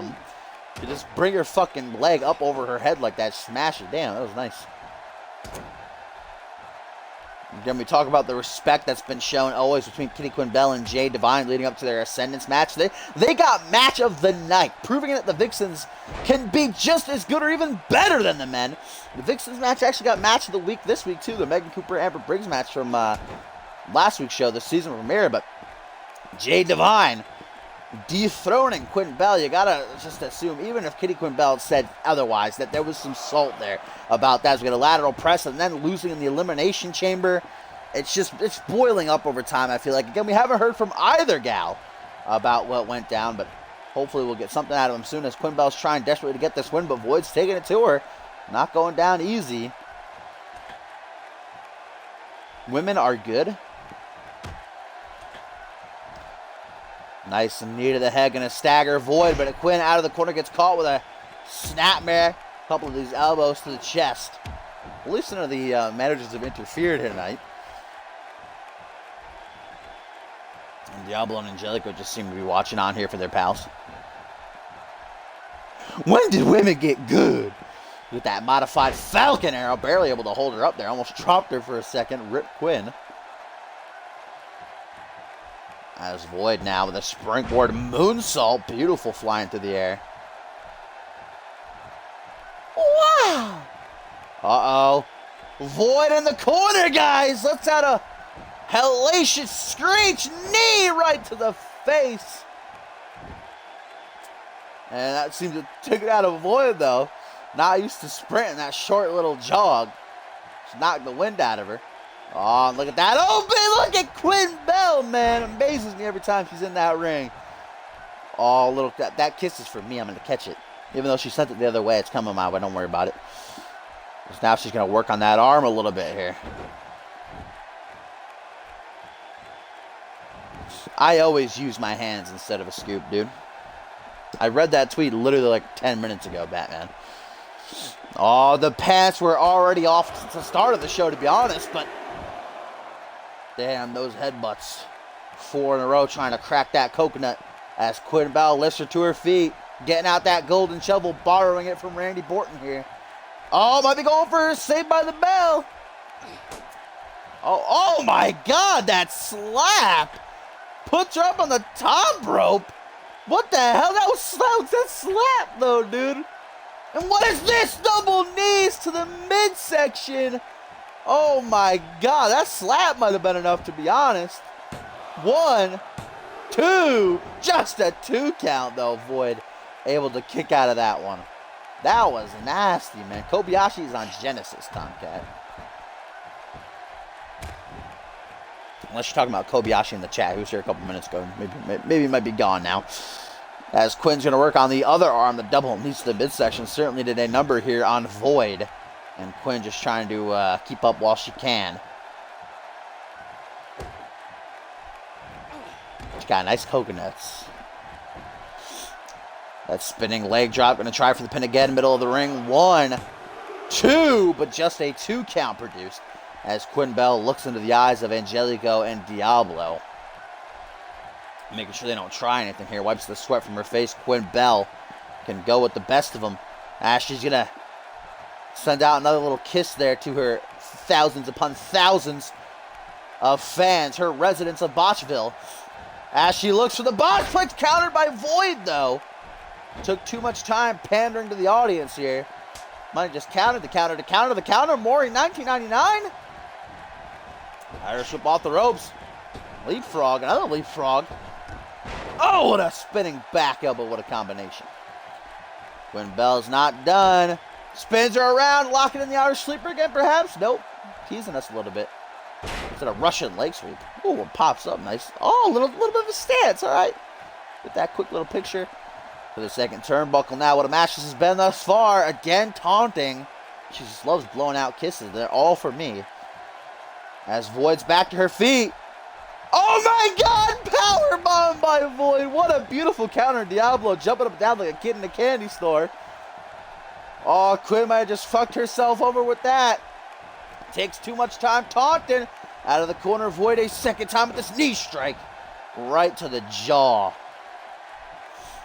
Void not even going to go for the pin now. Now she's going to taunt to the fans. Beating her chest. Another mighty roar unleashed on the world. Oh, gave Quinn too much time. Slams her face first. Right into the mat. Quinn, what is she going for here? Tying up the legs. Figure eight, I think Quinn is going for here. Is Void going to tap out? I haven't seen Quinn really work on the legs this match, but this is a nasty predicament for the newcomer. She's trying to break it up. Gets the leg up off of her, breaks free, punch right to the face. Oh, but favoring that leg now, the damage could very well be done. Void trying to close in. Quinn, though, with an Irish whip to the corner. Got to put her up top here.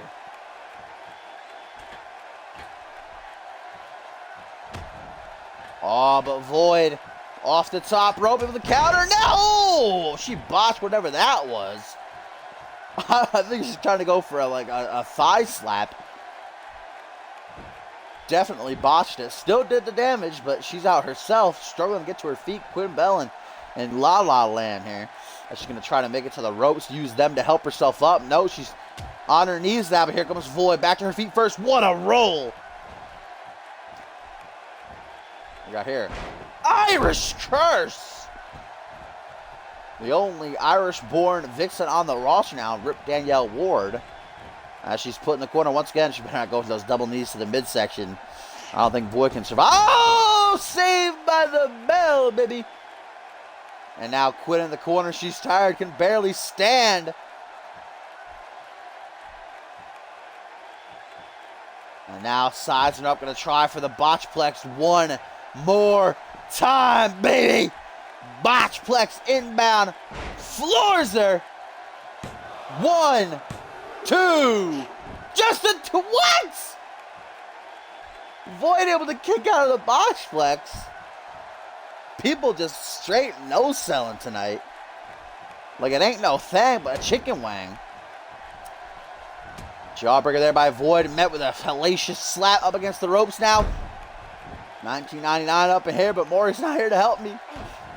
Oh, forearm. Quinn gonna try for it. Springboard Hurricane Rana. Beautiful.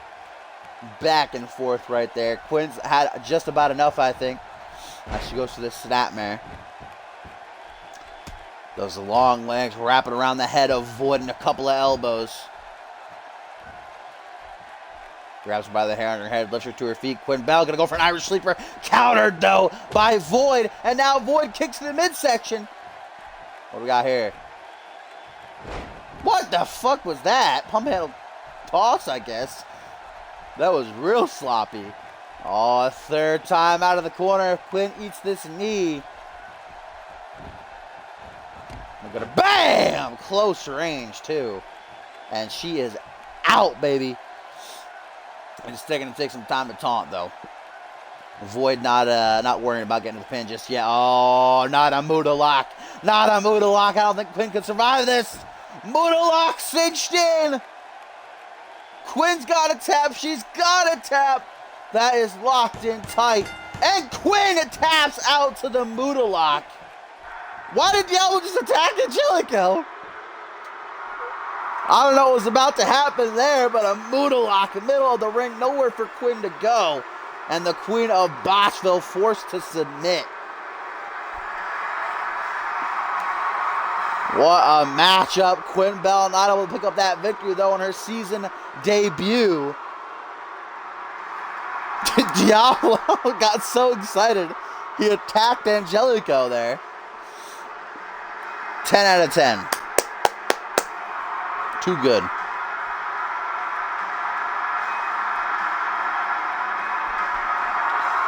And here was the finish after a third knee strike. Void gonna lock in a Muda lock, forcing Quinn Bell to tap.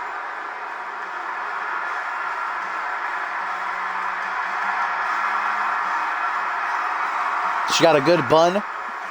You like her bun?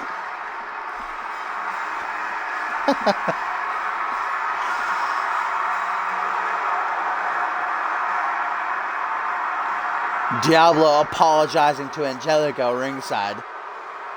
He got so excited at Void's debut victory here. Angelico's like, you motherfucker. What a match, though. What a victory here for Void.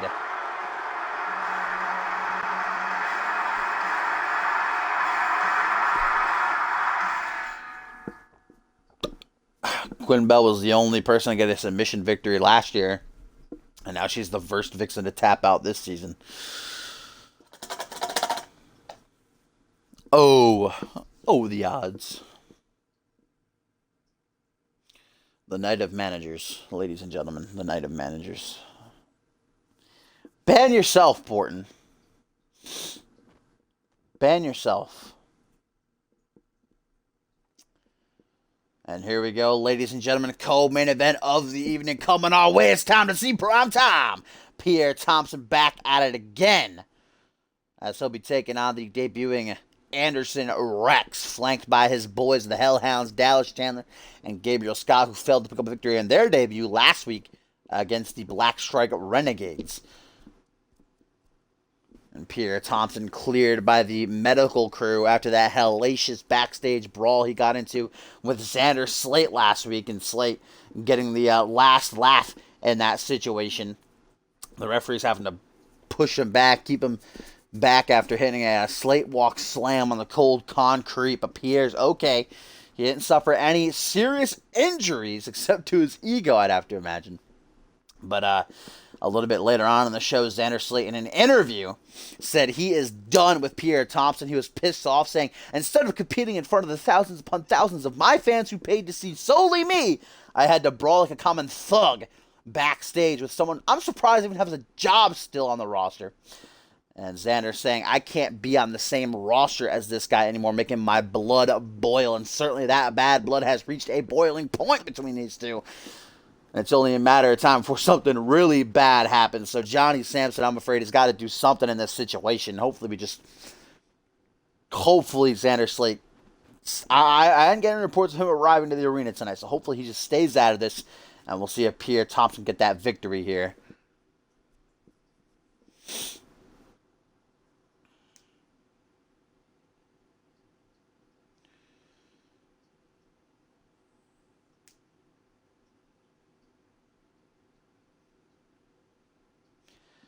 You a big fan of rice?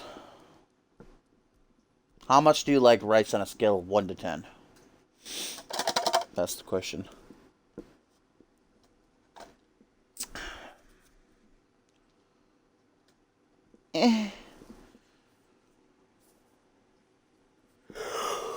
Woo! Fucking cold. Alright, here we go. Co-main event time. Still to come, of course, in our main event. Billy Weaver will do battle with the world champion himself, the one and only Justin Chang.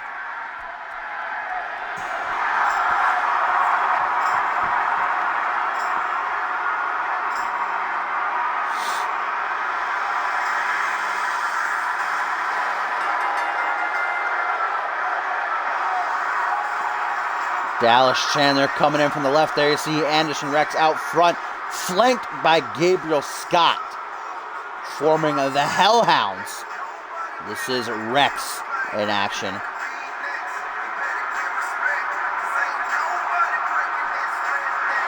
Fight me IRL, trouble.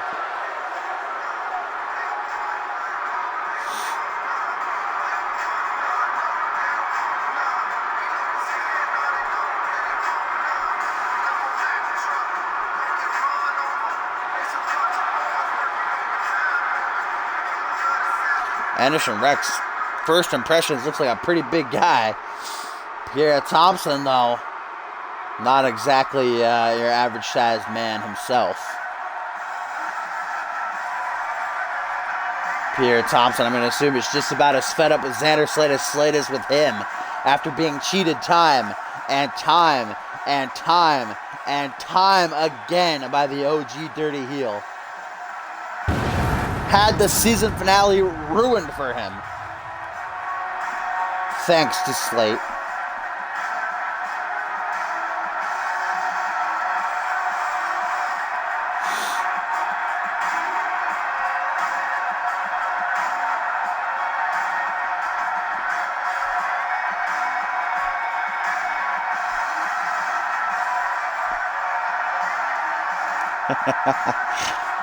Yeah, go fuck yourself, Burton. Pierre Thompson certainly got that baby oil on fleek. As the kids say nowadays, Xander Slate actually had a lot to say about that baby oil after their brawl last week.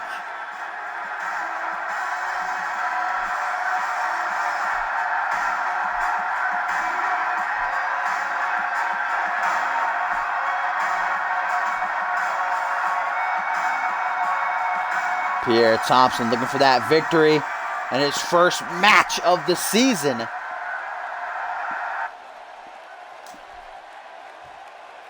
Anderson Rex looking to make an impression in his debut. Here we go. Rex and Thompson going to collide middle of the ring. A kick to the gut kicks things off. Another kick to the gut and a DDT by Prime Time. As he closes in, lifting Rex to his feet. Counter, though. Short arm, shoulder block, and a takeout. His foe here. As you see Dallas Chandler and Gabriel Scott keeping their distance from the ring. Watching on. Maybe get some pointers here from Rex. Dallas Chandler actually was a competitor last season. Didn't get a whole lot of screen time. He's actually around for a good, 4 or 5 months, too. But just didn't get a whole lot of screen time, competing mainly on the live events. Kind of being reborn this season. And Anderson Rex coming in, gathering the posse alongside Gabriel Scott as he takes him to the corner. Walking along the top rope. They're going to go old school to Pierre. Nothing wrong with that as he circles now. They're going to go for the head, but Pierre Thompson back to his feet. Trips him up. Now Pierre grabbing that bandana. With a back body drop. Gonna land hard as Rex with a stomp to the midsection. Grabs them dreads up. Pierre Thompson, not about that life. Don't touch my dreads. As we get a short arm. Close on. Takes him off his feet. Gabriel Scott talking some shit to the fans in the front row. They don't want to see his back. He smells. Pierre now going to go for the arm. Tear it out of its socket with that one. Rex back to his feet. Well-placed elbow to the midsection. Don't talk to me, Borton. Arm drag flips Rex over. Front headlock now by Pierre. As he's going to do a snapmare right into a side headlock. That quickness, though. Beautiful, that flow. Do you think Pierre Thompson has bars? What about Anderson Rex? Let's get him in a rap battle. Where's that rap battle promo engine, huh? 2K? Huh? Xander Slate would be out here dropping the hottest tracks of fucking 2018. You wouldn't even believe it. Rex now dragging Pierre to the middle of the ring. Elbow drop. Gonna connect flush. Pierre Thompson quickly back to his feet, though. Very quick for a man his size. Get that reverse DDT. Dropping him hard. Oh, and there's that throat slash. Anderson Rex is very confident. He's got this one in the bag.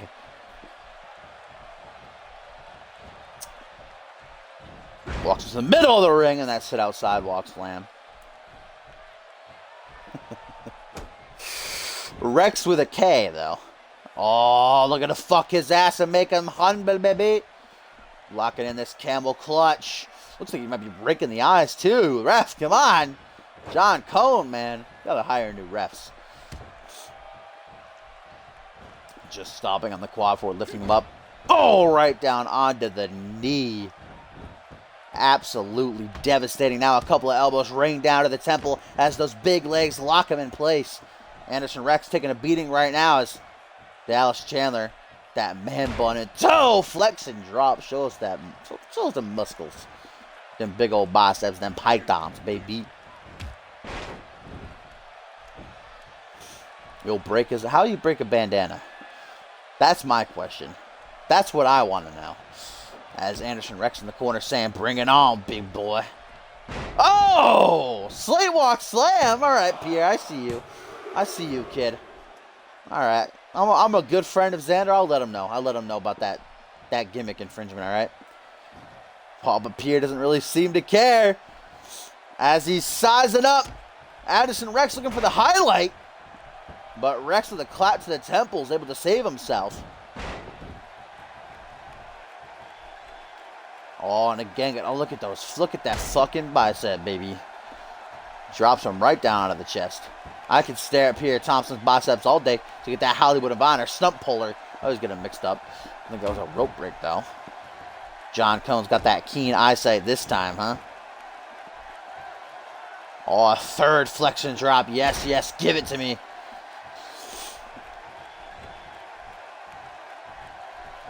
Cone is life. Geh is life. 1, 2, barely a 2 count. Hardly able to muster it up right there as Rex now going to take a couple of hard elbows straight to the chest. Trying to get feeling back into his arm as Pierre with them big old legs wrapping around his head now. Slipping on through, using that baby old dude's advantage actually. Using his own head as a weapon. Irish Whip puts him out on the apron now. Pierre, what's he going for here? Just going to stare at him and taunt. Perfect time to taunt. Perfect time to taunt here. And now just going to walk into him. This is a great spot. Oh, just stare at him. Please don't tell me Rex is like, which, there you go, he woke up. And now Pierre talking a little bit too much trash. Going to eat a leg drop to the back of the head. And now Anderson has an opening because Pierre created one, but Pierre, short arm clothesline once again, hit with such velocity, takes him right off his feet, nearly knocks his head off into the cheap seats. Oh, what the hell is this? Fisherman suplex? Kind of, that was weird. Just tossed him overhead like a sack of dirty laundry. Gonna try to go for the pin. Flips him over, hooks the leg. 1, 2, barely a 2 count. Barely. A couple more of these elbows raining down. Flush for the temple as Dallas can't even look. Gabriel Scott cringing at the sight. Oh, going for a super punch it looked like. And just on point count on these Sigs and Fins though. When are you going to learn, Batman? What are you going to learn? Out onto the apron. What do we got here? Oh my God, don't do it! No! DDT onto the ring apron. The hardest part of the ring, bearing steel. And he might be dead. Anderson Rex knows that. Pierre, though. That sneaky little snake. Slithering in the grass. Oh, but Anderson Rex, absolutely furious, not happy. Little do we know, Pierre's got that steel plate in his head. Okay, he just, what? He just hit a punch and then knocked himself out. Sit out, sidewalk, slam connects. Oh, now Anderson Rex sizing up Pierre Thompson. What's he got in store here? What we got? Oh, F5! Oh, shit. I guess Tim's on Genesis, so Anderson Rex, the purveyor of that move here on Monday nights as he goes to the pin. And he got it! Anderson Rex with a successful debut.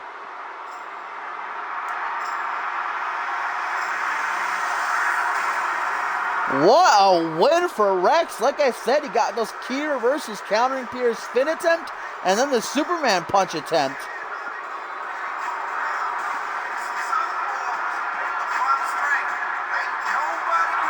Anderson Rex showing his boys how it's done in that ring with a successful debut here on Monday Night Fusion.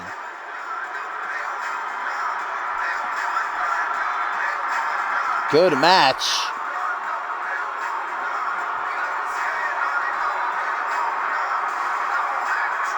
And the Hellhounds celebrate as Pierre tries to roll to safety.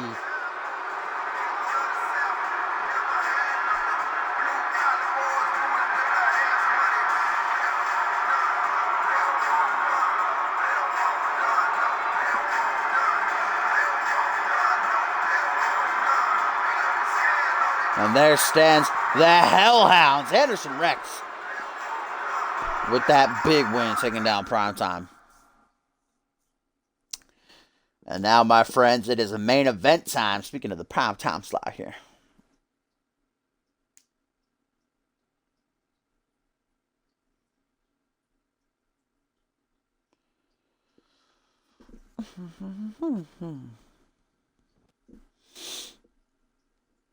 UFC look badder.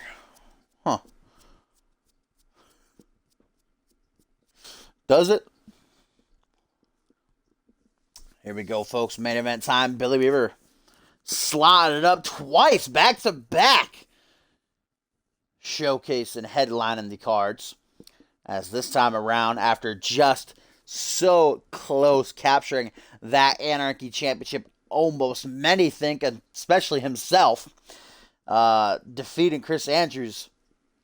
So much so that Weaver actually went and got himself a replica Anarchy Championship and christened himself the new CMV Anarchy Champion. A little bit delusional is Weaver here, everyone's favorite cousin, getting a little bit ahead of himself. I agreed a little bit that it really did look like a 3 count after that second headbutt off the top rope, but what are you going to do? The ref's decision was final. Chris Andrews is still the legitimate Anarchy Champion, but nonetheless, Billy Weaver has one hell of an opportunity here tonight to get a win over the undisputed champion, the king of the castle, the man atop the mountain, JustIN Sane.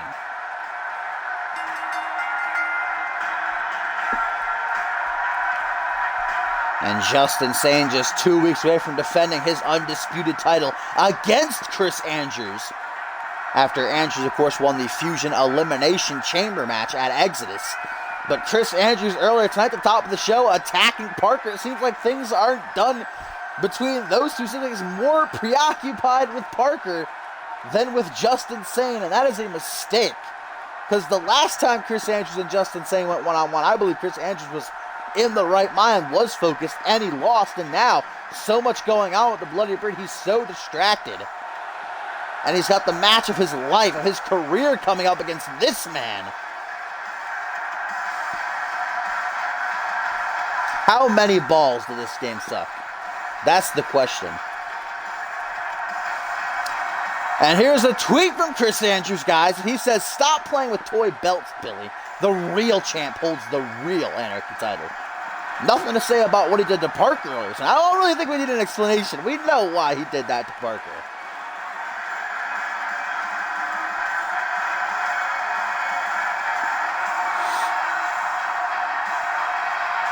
You suck balls, Mark. No homosexual. Right, Tom?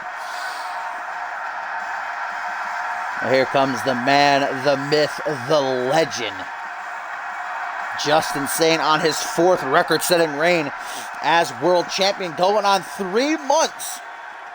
Looking to break his own record. He is the longest reigning world champion of all time in his 2nd reign with the belt, which was 6 months.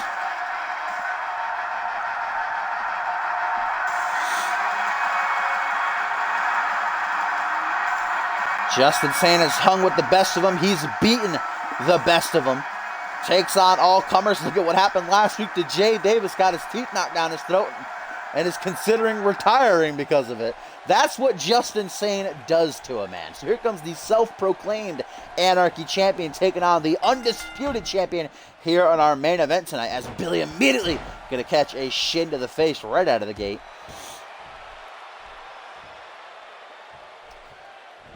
Seated position now as JustIN Sane going to lift Billy to his feet. Takes him up overhead. Oh, stalled by Billy into a suplex of his own. Billy Weaver and Chris Andrews tore the roof off the place. Brought down the arena with their match last week. Anarchy title match, hardcore. Almost every single weapon used. Chris Andrews breaking a table with his fucking hand. It was a good one to say the least. Let's see if these two can top it. See if these two can surpass that. As Billy Weaver going to get his chrome dome cracked here with a couple of headbutts. Weaver now back to his feet. You got to know what a huge opportunity this is. Billy Weaver was a competitor in the Fusion Elimination Chamber at Exodus. I don't remember who he got eliminated by. I'm pretty sure he got eliminated via a dirty pin by Bannon. if I remember correctly.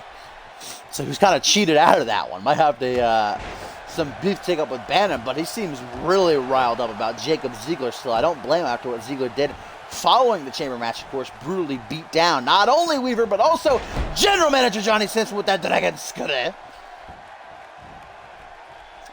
But of course, Sampson suspending Ziegler indefinitely and refusing to lift the suspension, which is infuriating. But oh, Dragon Scudder! Now a couple more headbutts here. Over and over and over again, JustIN Sane uses every single part of his own body to inflict pain on his opponents. Irish whip now off the ropes goes Weaver. Rebounds right into the arms of the world champion. Counters, though. Punch to the midsection. Now going to take him overhead with a T-bone suplex.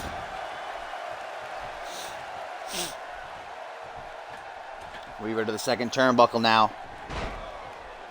Oh, misses. JustIN Sane rolls out of the way. Lying in wait, going to catch a float over DDT because of it. When he popped up those legs, though, that was nasty. Weaver now stomps on the back of his head, flips over, cross armbar locked in. Oh, but JustIN Sane going to get out of it. Oh, punch, that's sick. 2 punches straight to the face. JustIN Sane favoring that arm now, though. Cannot risk an injury this close to Cyber Slam in his championship matchup. As now he's just going to fucking stomp right on Weaver's dick here. JustIN Sane gives no fucks. Never has, and I'd say never will, as Weaver going to celebrate. Yeah, a little bit prematurely with his admiring fans. Oh, there's the catchphrase. Who'd have thunk it? Oh, what's this now? Crossface, modified crossface. Look at the way the spine is bent back. Billy can't breathe. The forearm pushing up against his mouth, the nose. Look at Weaver, though. Finding a way out. Scrambles. Both men now face to face. Irish whip off the ropes goes Weaver. And now out under the ring apron to pull up here. Thompson here, that's the question. No, he is not. JustIN Sane tracks him to the ropes for a Hangman's DDT. JustIN Sane not done, but a jumping cutter. Into the pin. 1, 2. Only a 2 count. I'd say there's been plenty of botches here tonight. I think the one person who has never botched would be Quinn Bell here tonight. I think she got 1 botch, besides tapping out. Was that a botch, though? I don't know.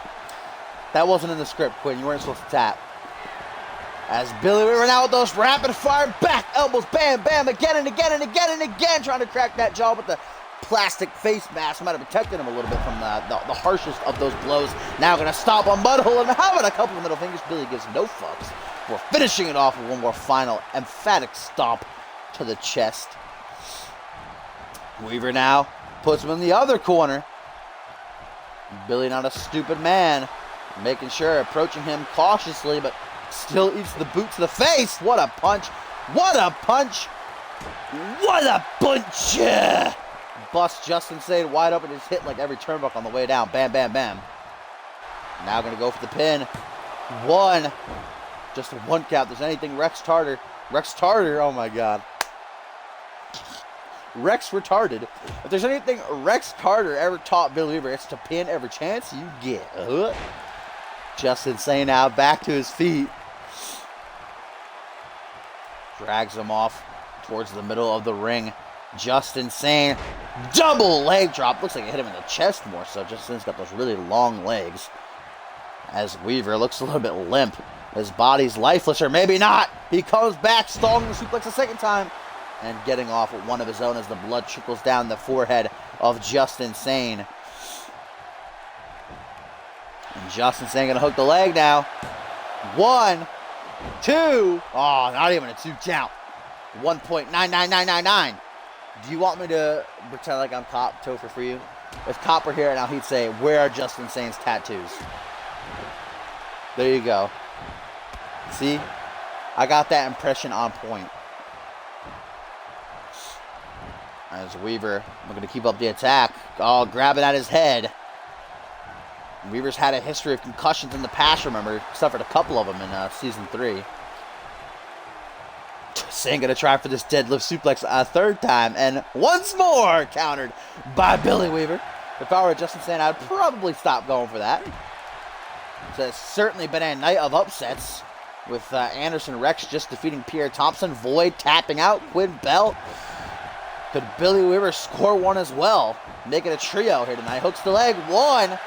Oh, thank God the referee saw the rope break. Billy Weaver a little bit pissed off about that. Doesn't want to be screwed once more. Oh, stomps him on the face, targeting that gash. JustIN Sane's getting mollywopped right now, guys. I don't remember the last time I saw Sane kind of like shit kicked like this. If Billy Weaver can keep this up, he very well might get a victory. The victory of his career. Weaver certainly has a all through Season 3. Wait a minute, Billy, I think he's going to go for some more rapid-fire back elbows. Yes, he is. I was going to say, though, Weaver had some of the most memorable rivalries throughout Season 3 against the likes of Nick Blake and Mike Grizzly, taking each other to the limit, putting on some great matches and putting his body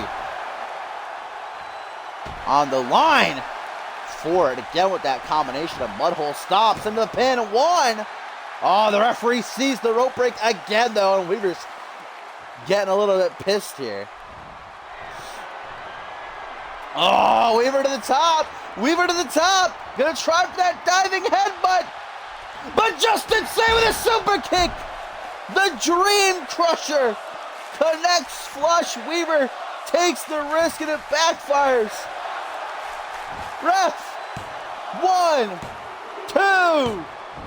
Oh, not a 3 count. This time it's JustIN Sane who's screwed out of a close count. Oh, the ref had to take that lap. Oh, but JustIN Sane immediately going to size him up a second time with the Dream Crusher, baby. Making sure there's no rope break shenanigans. Shoots the half.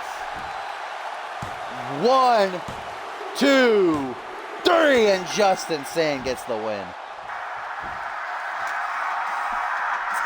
Once again, Billy Weaver blows the roof off the joint. Comes so close to getting the win, but a pivotal risk backfires, and JustIN Sane gets the win. Here's where it all turned for Billy Weaver. He was dominating the entire matchup, but that went for his signature diving headbutt. Instead ate a Dream Crusher. When that didn't work for JustIN Sane, he immediately went for a second one, and that put the lights out for everyone's favorite cousin.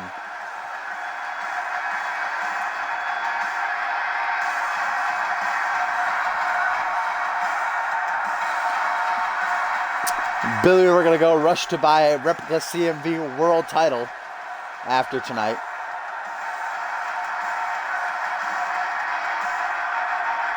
Billy Weaver. JustIN Sane closing out Monday Night Fusion with that win. Barely. I actually want to do something before we go to the next show. That we wait for, and it's all on the line. See if I can back out. Oh, it's not going to take me to the menu, though, is it? Fuck. I wanted to put 4 matches on the live event card, so I wouldn't miss the winner match again, but I think that's pretty much done for. These streams go on pretty long this season.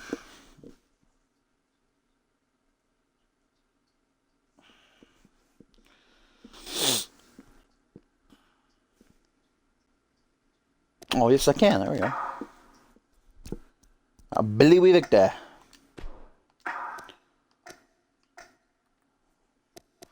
Put him on 4 matches.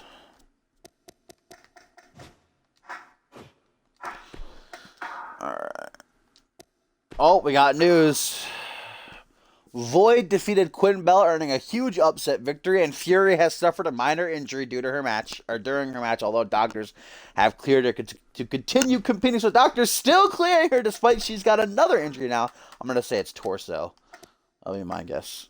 Yep, it's torso. She ate 4 of those sit-out last ride powerbombs, so I am not surprised about that. As we now go to the live event. See if we can get some peeps in here.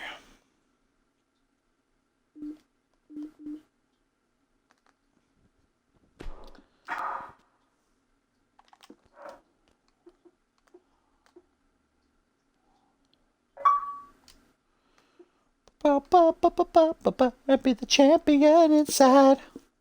I want to be a champion. Yes, I have what it takes.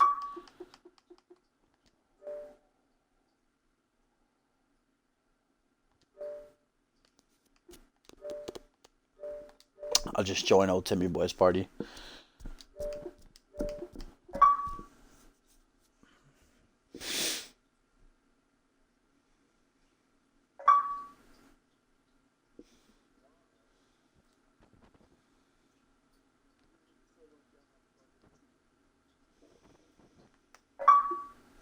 Rip Tim. Shut the fuck up, Gumbel.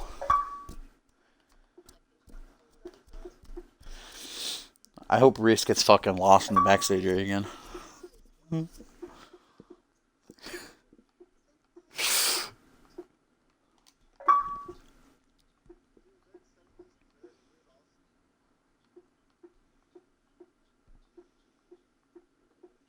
You're a funny guy, Batman.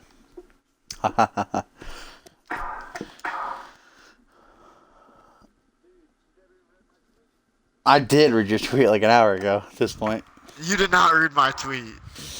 I was watching the whole time. What were the matches I put on the line? I completely forgot. You got Yuri Sokolov versus Umaga. Yeah, Rise. Why don't you go fucking look at the card for me, Gumbel? Damn. You know what? I'll do it because I'm a good guy. Bitch. Hold on. Rosie Ortiz. Rosie Ortiz? Ortiz. Is that how you say that? Why don't I Rosie even try? Ortiz? Because steal my fucking thunder. Rosie Or Ortiz. is it Rosie Ortiz? And Which do you Sophia think? Valentine versus Allie Cage and Morgan Black. Russell Pontarelli versus Troy Myers. And Slate versus Ketchup. Xander Slate versus a bottle of ketchup.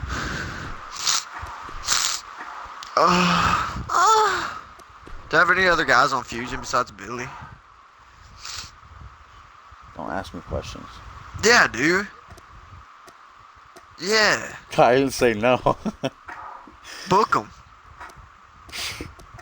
Don't think you do. Yeah, I do. I'm pretty sure. Yeah. No, you don't. You have Billy Whip Yeah, on Fusion no. and Luger and Old Boy Murdoch on Nah, Genesis. man. Luke Jetty. Shut the fuck Is he up. debuting tonight? Maybe if you win the winter contest. Tomcat, don't fucking call me good guy Batman. Y'all know J-Rod's turning 17 soon? There's 3 birthdays coming up on the site. Was Slimer too? Yeah, Slimer's turning 24 and somebody else irrelevant. I think it's Tomcat actually. His birthday's coming up, turning 13. That's what I said. Oh. Yeah, let's Tomcat. J-Rod, Slimer, and Justice. J-Rod, Slimer, and Tomcat, yeah. J-Cat. Tom Rod. Big Tom turning 1-3. Big 13. I mean, how do y'all feel about that 3-way feud between Atonement? I challenge you to a one-on-one, no disqualification, Iron Man ladder match. What's the next one? And heal that. Oh, never mind. I got it. Russell Ponto. I'm the curse. I'm the the curse, curse, man. I say, man, you know I'm Yeah, we Jamaican, gotta. man. Oh yeah. Oh my gosh, Topher, who cares? Topher, why'd you add me like 20 times on Xbox? Are you spooked, guys? Are you spooked? Oh my god, I'm so spooked. Scary. Dude, how come all these fucking bitches have masks? What are they trying to hide? Those are Tentacle cool. lips? you Y'all know? hippies. Like they're actually fucking Cthulhu. Morgan Black wearing a mask, or is that face paint? I Racist. don't care. Yeah, you're so racist. Did you just assume Morgan Black's gender? That it? What? We said racist.